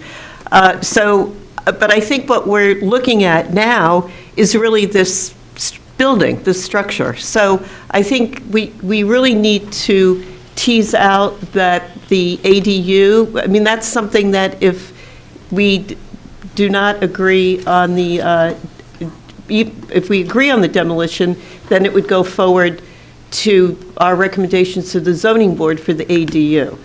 But I think that, I don't think that should be part of the determination whether or not this structure should be saved or should be not completely demolished. And I do think from your testimony that you could get two cars in, and I think John's point about using one door as opposed to two doors, while it may not be as convenient, I think it is something that would save the look of the neighborhood, the view from the street. So honestly, I'm not in agreement with demolishing the garage. So what do we have? 4-3. Do we? Well, we're going to defer this. Let's talk about that first. Right. We're going to see the structural report. Yes, and if you're, but my opinion might change if I see a structural report that we talked about before that you haven't provided. So if you could bring that, that might add to a compelling reason for the building to be demolished. Do you, I know I feel Yeah, that way, you well, feel, I think that, To me, well, either we're a stickler for the process Right. and what we're trying to do here, or we just, right. you know. And that is one of- You were saying we can veer off the road and make our own decisions, but we're supposed to have certain things that are presented Right. to us and brought to us that we can judge, and we don't have all that information. So I would say, I'd like to get all that information before I say one way or the other. Or I I w- have an opinion one way or the other. I would suggest the budget estimate, the backup for the budget estimate, because it seems to me that the applicant has founded the evidence on undue burden or hardship. There really hasn't been any evidence presented that the building doesn't warrant preservation. So we're solely on the undue hardship. So, say that again, I'm sorry, do we have to ask for more? I am suggesting the backup for the budget estimate. Okay. And then procedurally, we ask if them to come back to us as a full commission, correct? Do you consent? With a structural engineer's report and backup for the budget estimate. That's what I'm hearing. Yes. But you have to consent. And any, Okay? yeah. You got okay? Okay. There would be a motion to carry without further notice. Without further notice? Correct. Okay. So you've consented, and then is there a motion to carry without further notice? Motion to carry. Second? Second. All in favor? Aye. Okay? Any opposed? Oh, Okay. all right. All right, thank you. Thank you for your comments. Sure. We appreciate the commission's work. So you'll come back to us, and then Okay. we have the, Okay, so you're coming back January 16th at 7:30. Would There's they going to have be no further public notice. Okay. This application will be carried to January 16th at 7:30. They're already too Okay, close. thank you. okay, Yeah, thank that's what you. I mean. Thank you. That's why you keep, that's why you have that. Yeah, just right. So let's say he wants to make this bigger and keep the same slope. You don't, You're going to be yeah, that much taller. Right. He already has a problem where this goes around the side and this way up and around the back. And there's 15 foot way off. So he has to get a variance. So he'd have to get a variance. Okay, before we go on to the next item, I was remiss in that I didn't do the committee reports, which is usually number 5 in our agenda. So I just wanted to let everyone know that the Minor Applications Committee has met on December 5th, and we have application 2024-27, which is at 11 South Fullerton Street. They were in violation, number of violations, but that has all been solved now and reviewed. Application 2024-32, Bliss Nails at 334 Bloomfield Avenue was approved with conditions. Application 2024-38, Dunkin' Donuts on Valley Road was approved with conditions.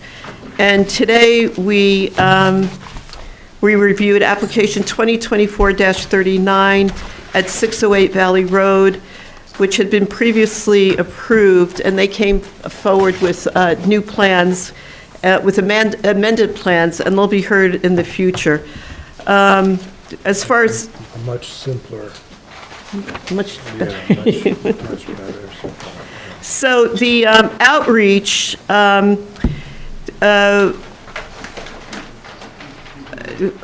we had a virtual meeting with Andrea Tingley, David Brzezinski, Cassidy Dugan, and the Maplewood HPC members, David Wright and Susan Newberry, with myself and Zanab, and we had a discussion about shared HPC commission training, and we're hoping that can take place on January 16th. The reason it didn't take place today is because we need to notice it for the Open Public Meetings Act. So if we have an agreement that we can move forward with that on January 16th. We had to notice that, have an educator. Yeah, even though it's training, yeah. We've That- got more than 3 people. Because we'd have a quorum. We're all hanging around together. Right.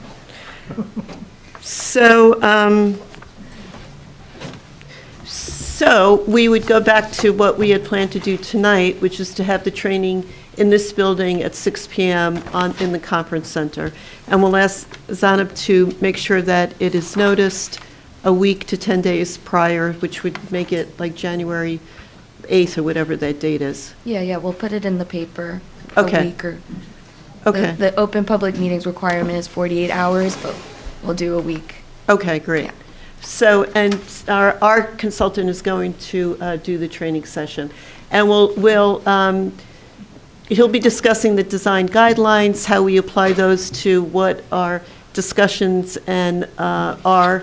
And also, because we're inviting the planning board and the zoning board members, that just to see what the interaction is, to get a little clearer view of how the 3 land boards interact together within the municipality.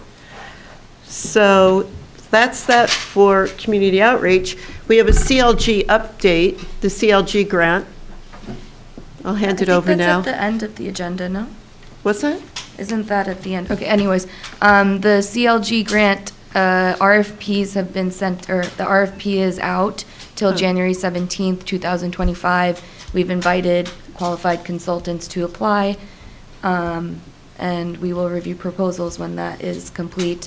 The grant agreement is being finalized and is almost finalized by New Jersey Historic Preservation Office, and once that is finalized, we can execute a contract with our consultant. Okay, but we haven't chosen the consultant yet. Yeah, no. No, it's just what is. Yeah, has so it I'm been just saying, posted? the Yeah, okay. grant agreement gets finalized, we'll select our consultant, SHPO reviews that contract, and Right. then we'll enter into a contract with the consultant. And then the grants committee met prior to this meeting, because the next round of CLG grants, the due date is March 25th, I believe, and we've got a couple of ideas that we're working on that we will, I guess we'll present at the next meeting. Because again, now that the state has gone on to a computer application, Zanab being the person who's actually employed by the municipality, she'll be the one that is doing all the work on that. So you've got a lot of work on your hands. So that's a CLG update for the future. If anyone has any ideas of a grant, please let either Zena, Steve, or myself know, and we can certainly discuss that before we propose something to the entire commission. Okay? All right. So, without further ado, our next point is our next item on the agenda is the Board of Adjustment referral, application 2909. Board of Education. Sorry, Board of Education. Oh, wait, this is, I'm sorry.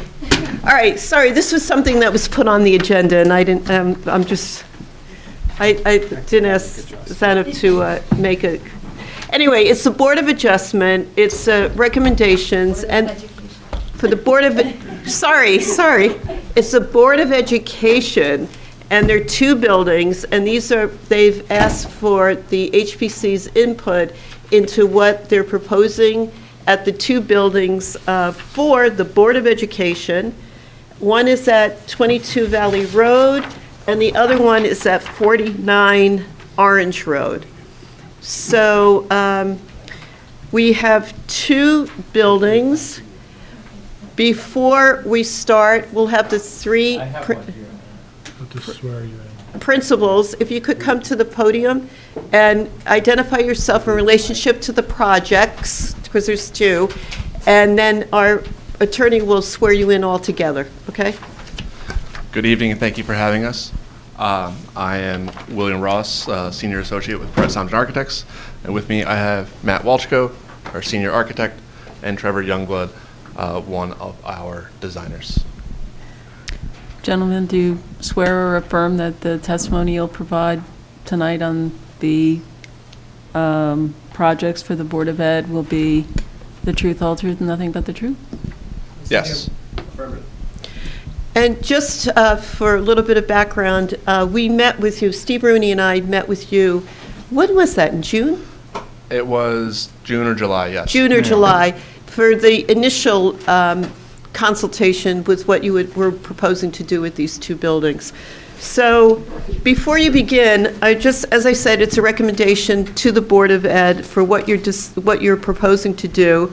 The first property at 49 Orange Road is in the Town Center Historic District. It's considered a key contributing structure. Its original is 1878 to 1879 with an addition of 1884.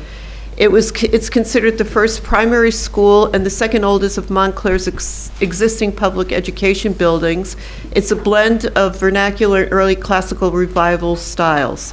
And this is the one that deals with the cupola that you're going to be working on. The second building is at 22 Valley Road, which is also in the Town Center Historic District. It's a key contributing building. It's an 1860s building with an 1869 and 1873 addition. This is the property, this structure is known as Montclair's oldest existing public education building. It's a restrained example of the Italianate style. And you're working on the cornice and the roof on this building. So why don't we start with the Board of the 49 Orange Road? Is that what's up? Yes. Yes. That's the cupola. If you could just tell us what you're doing, and we'll give you some feedback. Sure. So thank you for having us. A little background to get started. These two projects are capital maintenance and repairs. These projects are being funded by the recent Board of Education referendum, so it is publicly funded with some debt service aid from the state, which has already been approved. The project at 49 Orange Road is the community pre-K, and it can be broken down into three components. It is the existing shingle roof being replaced in kind, the cupola replacement, and wood cornice repairs.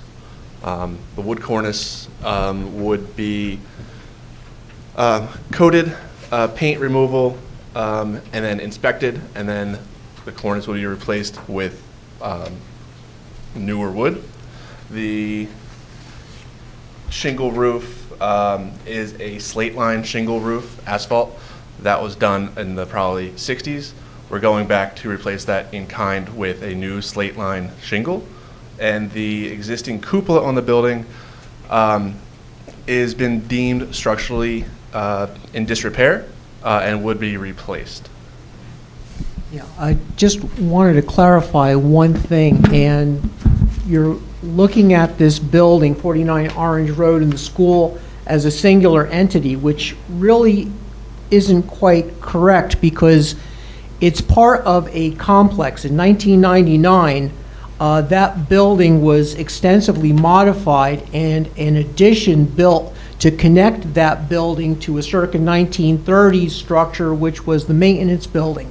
So there has been a major alteration and expansion of that building with a linkage to connect it to the circa 1930s building. So it's really part of a mass, even part of that foundation bears down onto the coal bunker of the central heating plant. So to look at that building as a standalone really isn't quite correct because the building literally had one of the end walls sliced down and removed to put the addition and make the elevator connection. so that there has been an extensive modification to it to accommodate this connection to the other building and create the pre-K. So I think the question and a lot of what we're looking to do as far as capital maintenance to the building, we also have to acknowledge that there's already been major changes to the building, additions to the building, and that a lot of the fabric of the building, even before the pre-K was constructed, that a lot of the original fabric was removed. For example, the one view that you have up, and you see these skylights on the roof, and I'll get out of the way of the projection. You see all these skylights in through here. Those were originally dormers on the side, and this entire entrance over the fan and the windows in through here, there was a projecting porch on the and bay on the second floor in through here. So we were able to locate some historic pictures, and even before the pre-K addition was built, there were substantial changes made to the building. So that what we're looking to do is try and say, get your feedback, but we're trying to maintain the building, try and make it a stable and as maintenance-free as possible for the Board of Education. We want to continue. I'll go back to the issue of the cupola. Okay. As far as the cupola that we've looked at, and I think my friend Trevor we've all been inside the cupola and the base of the cupola and looking at the structure internally, that the drum and the base, that some of the members were so skewed, when we're talking about, mitered corners, angled corners that form that multi-sided drum, that you're talking about a 1/4 inch or better gap in the angles that have opened up.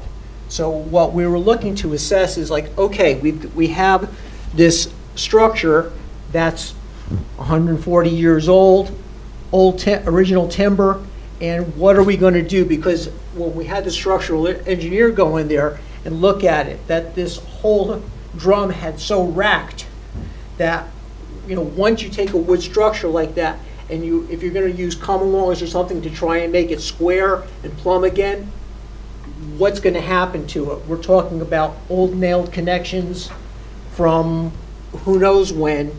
And one of the other issues that we had with this was that you see that there are louvers for ventilation into the attic, that a lot of the blades of the louvers are broken, disintegrated. There really wasn't a lot of recess to these louvers, so that there is ventilation that's going through that attic. It's not just there for show. Those louvers are to ventilate some of the attic space. So it really wasn't providing great weather protection to the interior of that attic.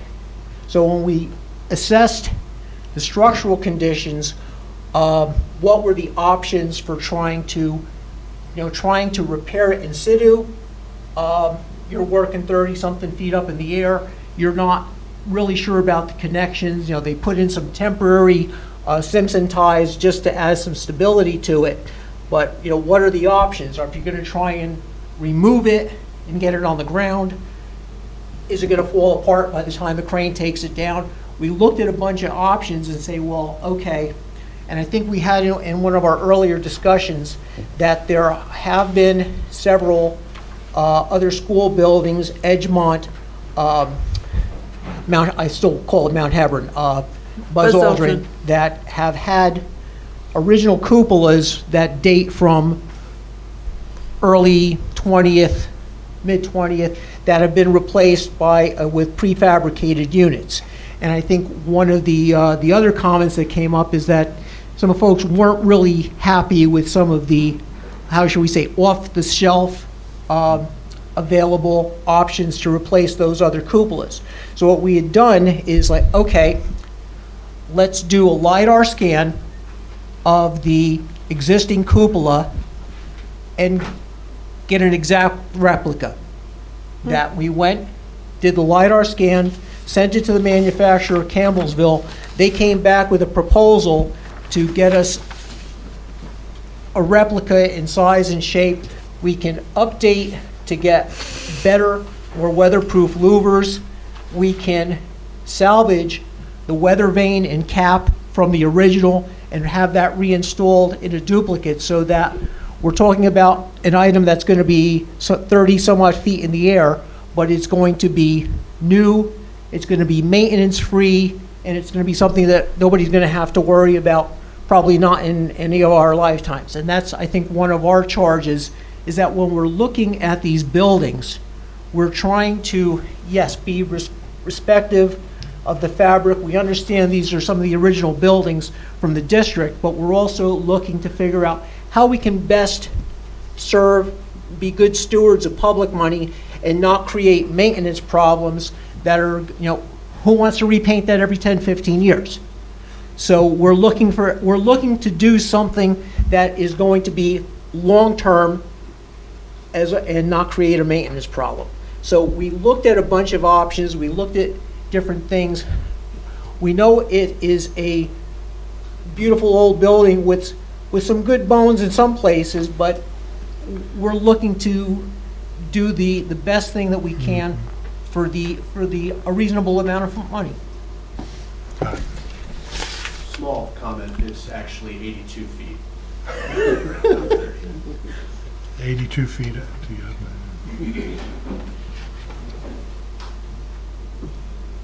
Okay.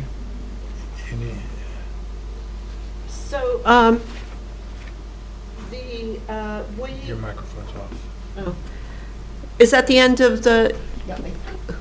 I don't know if there's really anything else to discuss about 49 Orange that I think one of the other questions or comments that came from the report is that we're looking to, and I think there was a good picture in the later letter where you see the condition of some of the wood trim on there. It's in bad shape. So there's going to need to be some replacement. I think this is even some of the better. I think you have it in the letter that you can see. That's a number 3 rebar probe. So you get a feel for, if that's a 3/8 of an inch diameter metal bar going up there, you can just see how much is gone. And we're going to have to do something. So if we can get up close and personal to that, we can get a better idea of the species. And we're probably not going to be able to get good old growth wood, which is probably the only reason it exists in as good condition it does now. But we're going to look to try and replicate it looks like there is a metal, some kind of a tin that's worn away, a cap on it. So we're not looking to try and reinvent the wheel by any stretch. We're just looking to be able to replicate, repair, and sustain what's there, but in the most maintenance-free way possible. So you've spoken about the cornice, the roof replacement? Well, I think the roof replacement is that right now, best we can guesstimate is that these shingles got to be some time from the 60s, 70s. I don't know if there's anybody, there's a couple of pieces of slate lying around in the attic, and I believe the top of the cupola has got the original slate on it.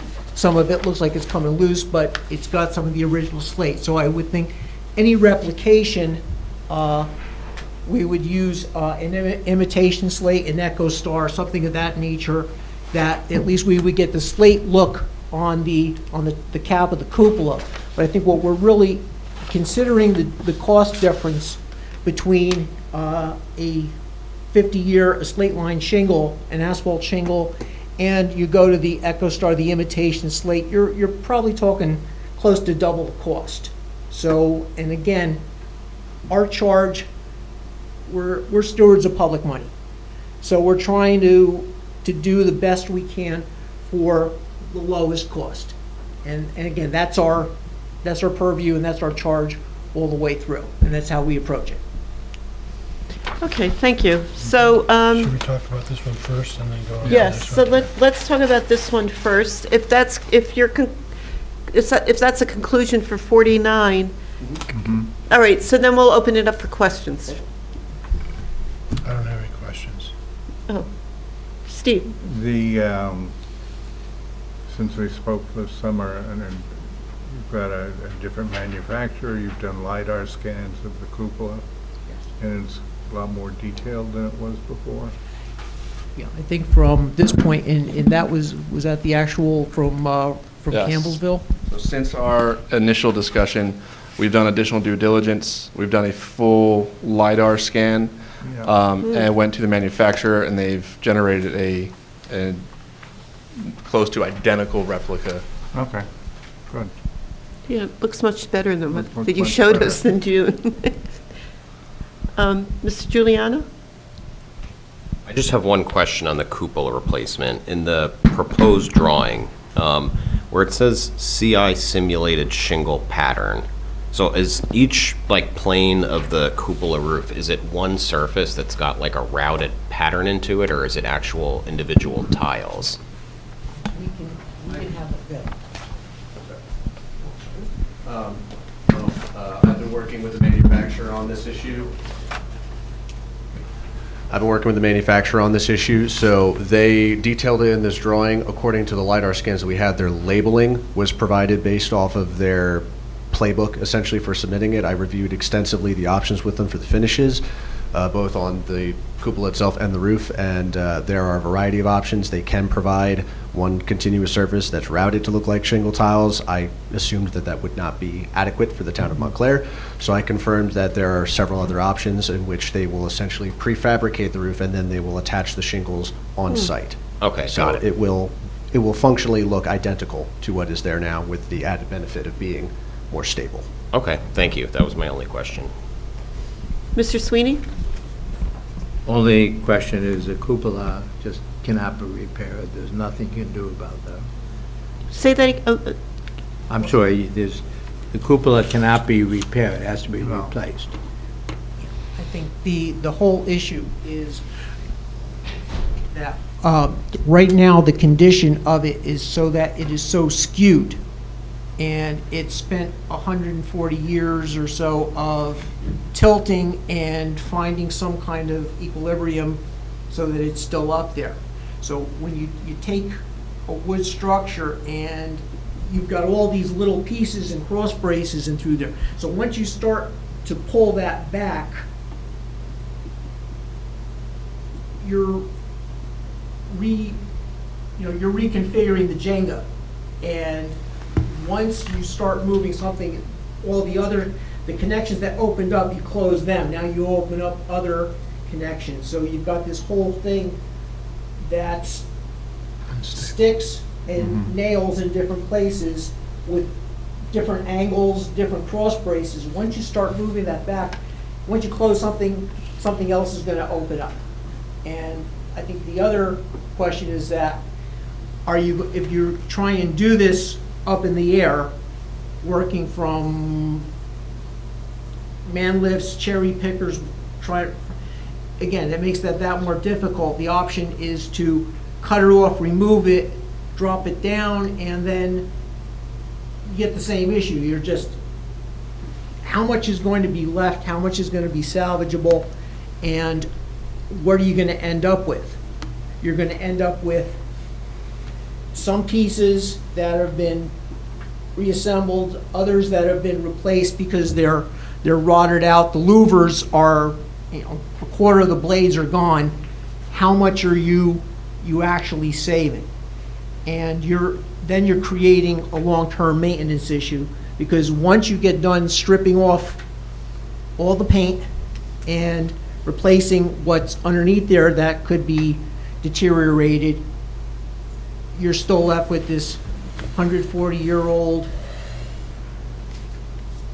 and a lot of clamps and braces on the inside, and louvers that don't really keep the rain out.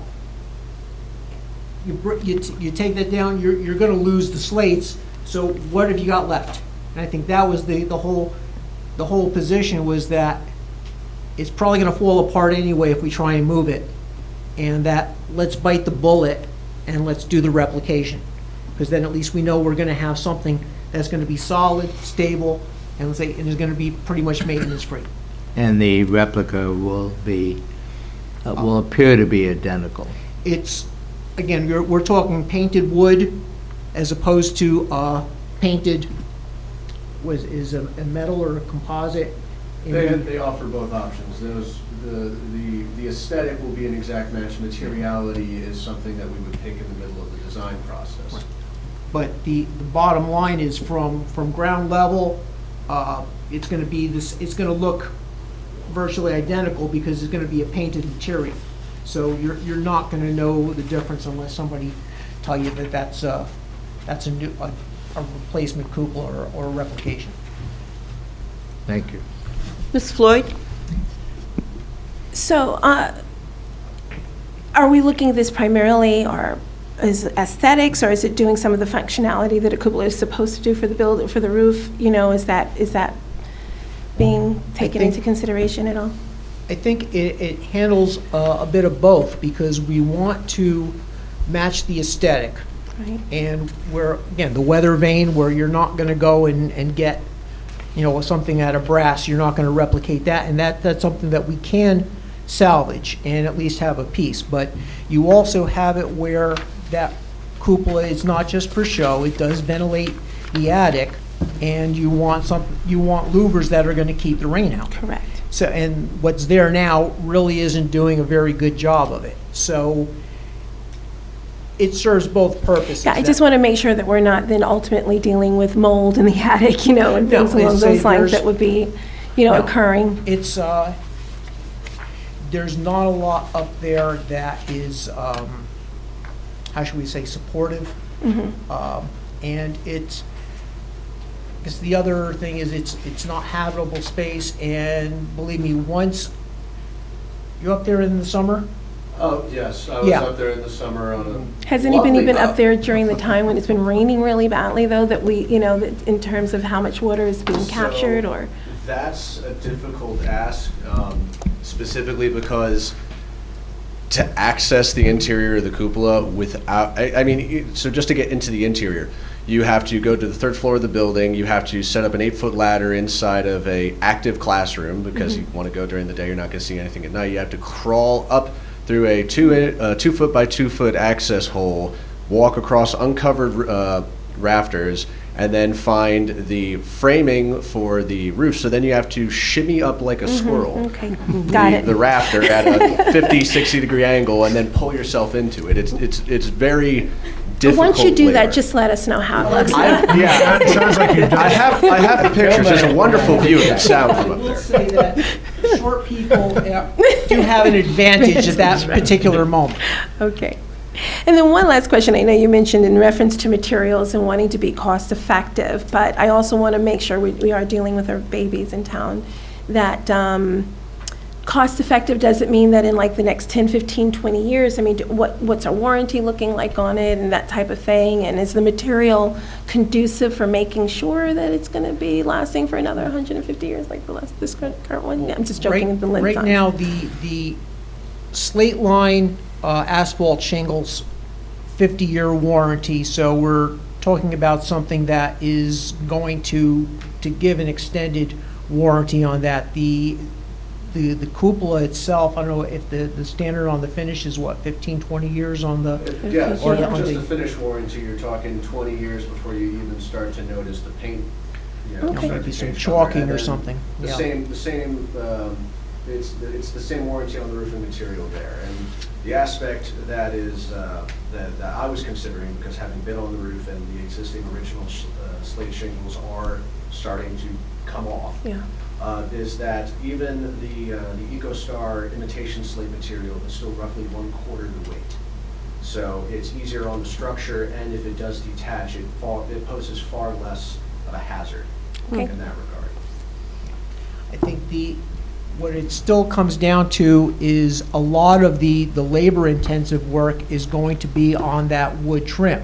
So thankfully, it's a relatively simple profile, but the the metal covering on the skyward facing surfaces, that's starting to, you can see the staining, the deterioration, so we're looking to figure out how we're gonna keep that watertight, and then it's just, water dripping, metal bending up, driven rain. That's gonna be the biggest issue, and I think I think we all concur that we'd like to try and keep as much of the original wood as possible. It's just a question of getting a good assessment and where we can do patching and repair and fillers. We'll do that. Where we have to do, where we have to cut out and replace things that are rotted, and there's definitely some rotted sections in through there, that to get a matching or a suitable species that's going to go with it, and then to get everything stripped down to bare wood and get the best possible coatings we can on that, recognizing that, that's something that's really not very negotiable. I mean, the wood trim is something that we're going to need to replicate, and we want to come as close as possible to matching the original. And paint it, in that case, painting is painting. That's going to be an issue, but that's the one place where we kind of have to bite the bullet. Mr. Mixer? No questions for me, thank you. I have a question about the weather vane. Have you determined that that's in relatively good shape and can be?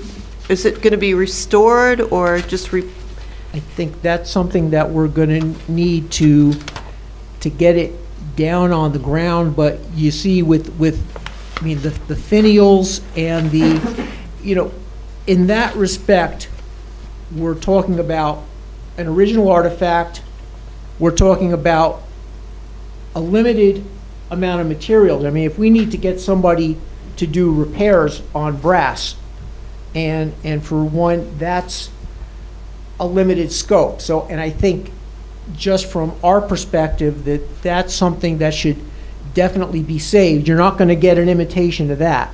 Right. So, but I think that's something that we're going to have to get it on the ground and do a good cleaning and a good review. But I mean, again, we're talking about brass, copper materials. If we have to do something to solder, to repair, we're talking about brass. We can do something, and it's not such a great amount of material that we can. That I think that's something that's certainly. It would be beneficial to say yes, we kept that, and we're going to carry that forward. But until we get it down on the ground, it can really assess it up close. So your best efforts would be towards that? I think okay, that's the point. And then you testify, or you spoke about the material, whether it was metal or some composite. Did I hear that? And then I think Mr. Youngblood, you said that would be decided at the during the design process. So right. That's right. So at this point, obviously, we're here to get your approval and consent to what we're proposing, and so in that regard, we didn't want to go too far down the wrong path. So certain aspects, such as, those very fine details that get worked out with the manufacturer, we haven't discussed what their final decisions are. We just wanted to know what the options are. So there are options for composite materials. There's also options for metal materials. And we will do a complete evaluation to see which is the most appropriate for the longevity and maintenance of the building. And as Matt said, afterwards, they will be painted. So at that distance and with sufficient detail, they should look identical to what is already there. Is there much of a cost differential between the two materials? There obviously is there obviously is a cost difference between them. However, because it's one stop from the manufacturer, we're not having to coordinate multiple materials by multiple trades. It's not the most prohibitive increase. We believe it should be well within the project budget to be able to accommodate the many options. Okay. And when we met, I think what you, Matt, you spoke about the original slate that was on there. I think when we had met in June, there was some hope that the original slate that was on the cupola could be maintained, but you just said that you don't think it can? I think at that point, you're talking about so many pieces, and 80 feet to the top, if we're going to remove that and take it down, I'm just thinking mechanics-wise of, it's one thing to keep slate maintained and keep it nailed into a roof that you can walk on, or you can get roofers' mechanics on. You're talking, in a case like that, the only way somebody's getting up there is either cherry picker or to put frame scaffold on the whole. So salvaging slate of that size, at that height, and that, I'm not sure how much we would be able to save once we start moving that. And again, slate, if your holes, if you get cracks, a lot of any delamination of the pieces may not be evident until you get up and close. So really not completely sure what the condition is, and that's something to really can't assess until we do get up close. I think at that point, The preference for the cupola would be go back with a fully composite cupola, or go back with the Ecoline slate on the cupola, all being new. And that comes from what Matt was saying, with the conditions unknown, and once you start disassembling, what's going to be really left, and then once it gets reassembled on a new cupola, what's the longevity of that? And knowing that this is the pre-K, safety being number one, nobody wants a chunk of slate or a full tile to be coming off of that roof. So Right. No, err on the side of caution, we would go with full composite or the eco slate. So would you consider saving the slate that you can pull off to maybe use it in some other project or something? I don't know how much is there. did it come up that would be something that might be interesting to auction off, or to present for faithful service to the Board of Education. or to pre-K for putting up with screaming 3-year-olds for, but, yeah. No, just a thought to. I think that preserving and. It doesn't have to be preserved in situ, but preserve it to have some into the community. And as John said, even the cupola, once it comes down, if it stays together, you could auction it off as a chicken coop. No, the weather vane. They're keeping the weather vane. He's going to try to. All right, does anyone else have any questions? No, okay, maybe Mr. Smolin, you could go over Sure. your comments for 49? So my review is fairly brief, just due to the quick turnaround, so unfortunately I didn't get to visit the site. Your response that we got, I think earlier today or yesterday, was very helpful, answered a lot of the questions. Could you put the cupola comparison board back up just for a sec? Now, I'm not sure if it's like slightly different or now it's aligned, but Sorry, it's slightly different for visual. The original understanding wasn't, the original thought wasn't towards how it's going to look in a presentation format. It was on individual sheets, so we wanted to make it easier to read from a distance. So starting, if you could just briefly at the bottom, can you explain what the finish of that skirting is versus what's proposed, and just continue up to understand the difference visually between what we have versus what you'll get? Because I believe the existing, the base of the drum continues the shingles up to the louvered portion, and then the top, the cap of the cupola, that would be the imitation slate to carry that through to replace or to take the place of the natural slate that's on the original. So the base is shingled now, and it will be shingled proposed? Yeah. Okay. That's the intention. And the louvers in that middle section are still going to have like wood or composite horizontals, or are you going to like a... The full assembly would most likely be composite. The louvers would also be composite, still fully functioning with bird screens, and be more water resistant. But not intensive, commercial, wind-driven, rain-resistant, ugly aluminum louvers. We're not No. looking to get some kind of a deep Z blade Yeah. louver. But right now, the existing louvers are very close to the face. There's no drip, there's no recess, so, and the angle is such that it's not giving a whole lot of weather protection. So just, a few degrees here, a little bit of recess there, and so maybe you pick up a little bit of shadow line from a recess, but as far as the arrangement is, it's not like it's not going to be something that looks like it's a louver in a parking garage. And the trim between will be composite or metal? It's all going to be the same material, so it's all going to be finished in the same fashion. So the same way is that everything from the drum up was the painted wood finish. It's going to be the same appearance. Are you doing any lightning protection as part of this project? Right now, there is not lightning protection on the structure. I think that's something that we would want to discuss, because now, again, it's not just one structure.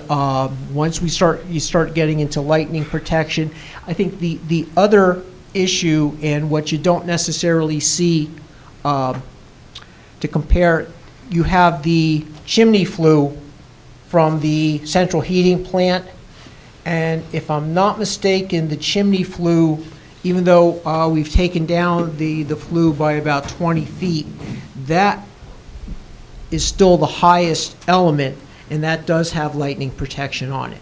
So that, I think the point is well taken. I'm not sure if you get you do get in the background, you have the chimney of the central heating plant, and I believe that's still higher than the peak of the pre-K building. I would need to check that or get some scans on that to see. But I think the point is well taken, that whether or not lightning protection is appropriate in the grand scheme of things, and that's something that could always be retrofitted on.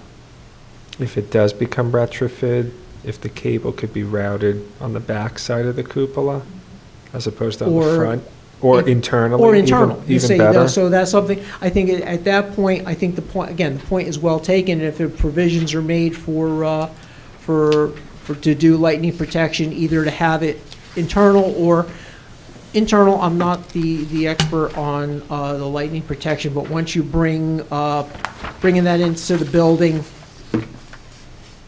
may not be the best way to go. If we keep that on the exterior, and then figuring out how to get the downcomers to grade. But I think the point's well taken. And I think last question is, as recently as maybe the 70s or the 80s, there were box built-in gutters on this. Are you doing gutter and leader replacement as part of the project? I don't think anything has been done to the gutters, or nothing was done. I'm trying to remember from 2000 if anything was done. If it was done primarily on the maintenance building, the 1930s structure, and not this building. So I think the question will be that whatever is there, our whole intention is to go back in kind to what's there now, and to again update it and keep it maintenance free. So if there are any box gutters or hung gutters, I don't believe there's any concealed gutters on the building, if that's what you're referring. So everything is hung from the structure, so we would replace in kind, at least something that we can have finished to match out. Okay, thank you. Does that conclude Yep. your remarks? Yes. Okay. Why don't we start with discussion? John? Question, this is just a referral to us from the Yeah, Board and of we're Ed- going to give recommendations to the Board of Ed. recommendations. And they're here because we made comments to the Board of Education on previous things Right. that, so. And it's in the town district, the historic district. It's in the So they central have, business. so they have to come to us, or they're coming to us because? We're nice guys.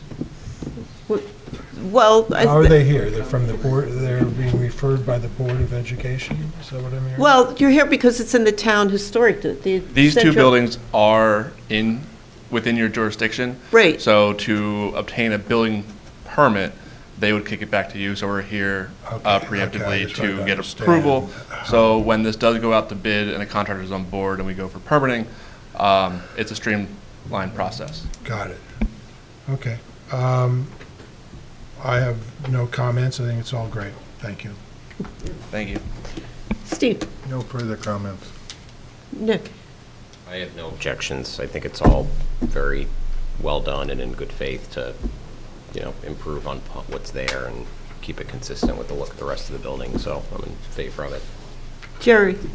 I think it's necessary and well-supported, and I support it. Thank you. Ms. Floyd? I agree. I think it's a very good idea. Thank you. And Mr. Mixer? No comment, thank you.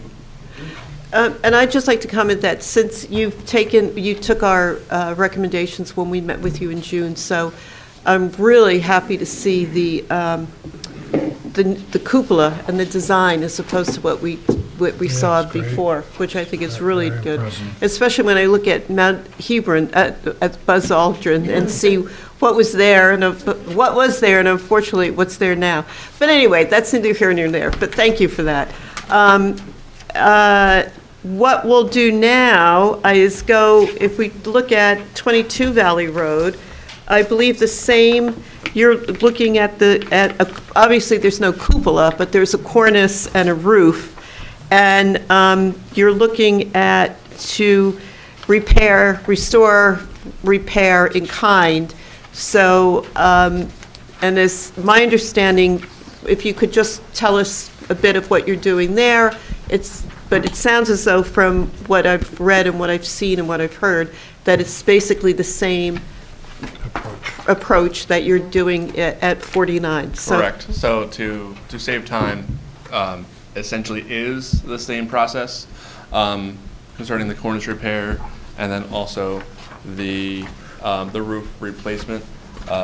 This roof is existing, a slate line shingle roof. Best estimate is it was last replaced in the 60s. It's beyond its useful life, and like the pre-K, want to restore it and replace it with a new shingle slate look, asphalt shingle line. And the cornice as well? It's the same process that you had Yeah, the same- described? Same process where we want to do the paint removal, get up close and personal with the wood. You do see that you do have some areas, the same probe, that there is some wood that is in need of repair, replacement. So some trim pieces that are loose, but you've got a lot of the dental molding, you have a lot of the brackets. Fortunately, there's a good covering projection of the eaves on this, so it's a question, and we don't see the rot like that we saw because of the metal cover on that one pediment on the other building. So our hope is that we're going to be in a better position, and again, if we can do patching or fillers, or if we have to do some Dutchman to be able to repair out. But visually it looks to be in better condition. Okay, thank you. So before we hear from Mr. Smolin about this building, Do you plan on using the same color? You're going to use the same material for the roof replacement. Is it going to be the same color, or are you going to use different colors on? And I know we don't decide on color, and Steve's going to tell me that, but I'm just curious as to what your intent is. We have no intent to change the color. That would be going back with a slate look. But the brick building has a very light color. They're different roofs, right? Yeah, different shades of gray. Right. So I think the idea is to, we can take down pieces and we can try and get something, realizing how much granule loss you've had from that over the decades, but to get something that ideally, when we complete this, you're not going to notice a tremendous difference from what there is now, other than it's been updated, but we don't want to, radically change anything. And that's if we were to go and, put a green shingle on there, it's going to look out of place. So it'll be some shade of gray. Yeah. But to differentiate between the two buildings. Won't necessarily be the same shade of gray.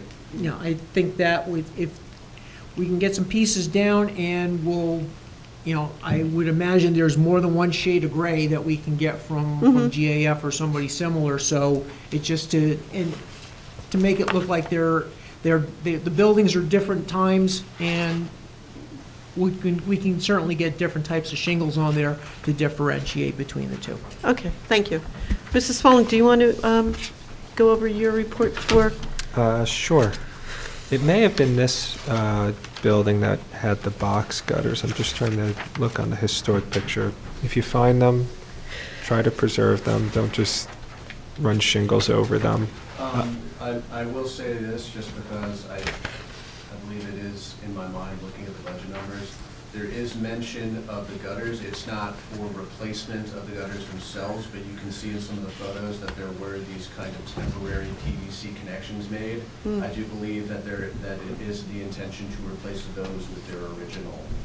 That's correct. There were miscellaneous pieces as shown in here that probably were lost in a past storm or some damage that we're replacing with new either cast iron or copper to tie into the existing. Looks like copper. Got it. And this building used to have a belfry tower until about 100 years ago. Do your cupola folks in Kentucky also do belfry towers, or is that not part of the project? It's not part of this project. It may be in a future long-range project, but not in this one. Yeah, I think the other thing that, when you look at the history of this building, and I could probably go on, but circa early 2000s, the windows, you have single hung, thermally broken aluminum windows in this building. The exterior doors are the FRP acrylic wood grain. This building, behind some of the downspouts, you can see traces of the buff off-white paint that this building was painted, and then somebody came back and sandblasted the paint off and destroyed the fire skin on the bricks. So you think about the history of this building, it's evolved, and that we're looking to put the brakes on and make sure that it's well maintained and well kept. And from there, I think, to backdate and the belfry, I think that's up to the boss who controls the purse strings. 3 or 4 years ago, we did present to this commission a masonry restoration, which was completed, trying to restore the lintels, the sills, and the water table of this building. And that came out well. Yeah. Yes, it did. It came out very well. So I think the whole idea here is that where we can repair in kind. We can use restoration, the proper restoration materials, the repair mortars and the matching mortars, and do the color matches. And we sent mortar samples out for digestion analysis, where we understand what we're dealing with here, and that we've got to be respective of the archaic materials. It's getting the best bang that we can and getting the best lifespan out of the repair materials. Thank you. Does that conclude? Discussion? John? No, I'm support. Steve? I'm support. Support? Nick?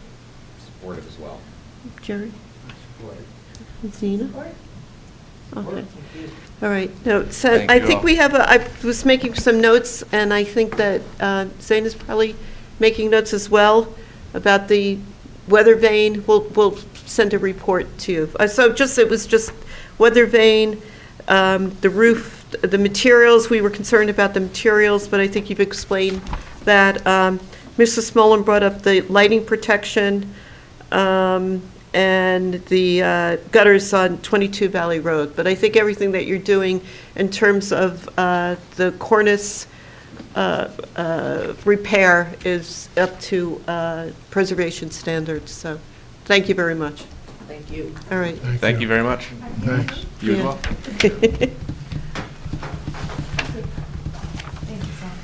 Okay. Again, I don't understand, are we approving, this is just recommendations? Well, because it's a good.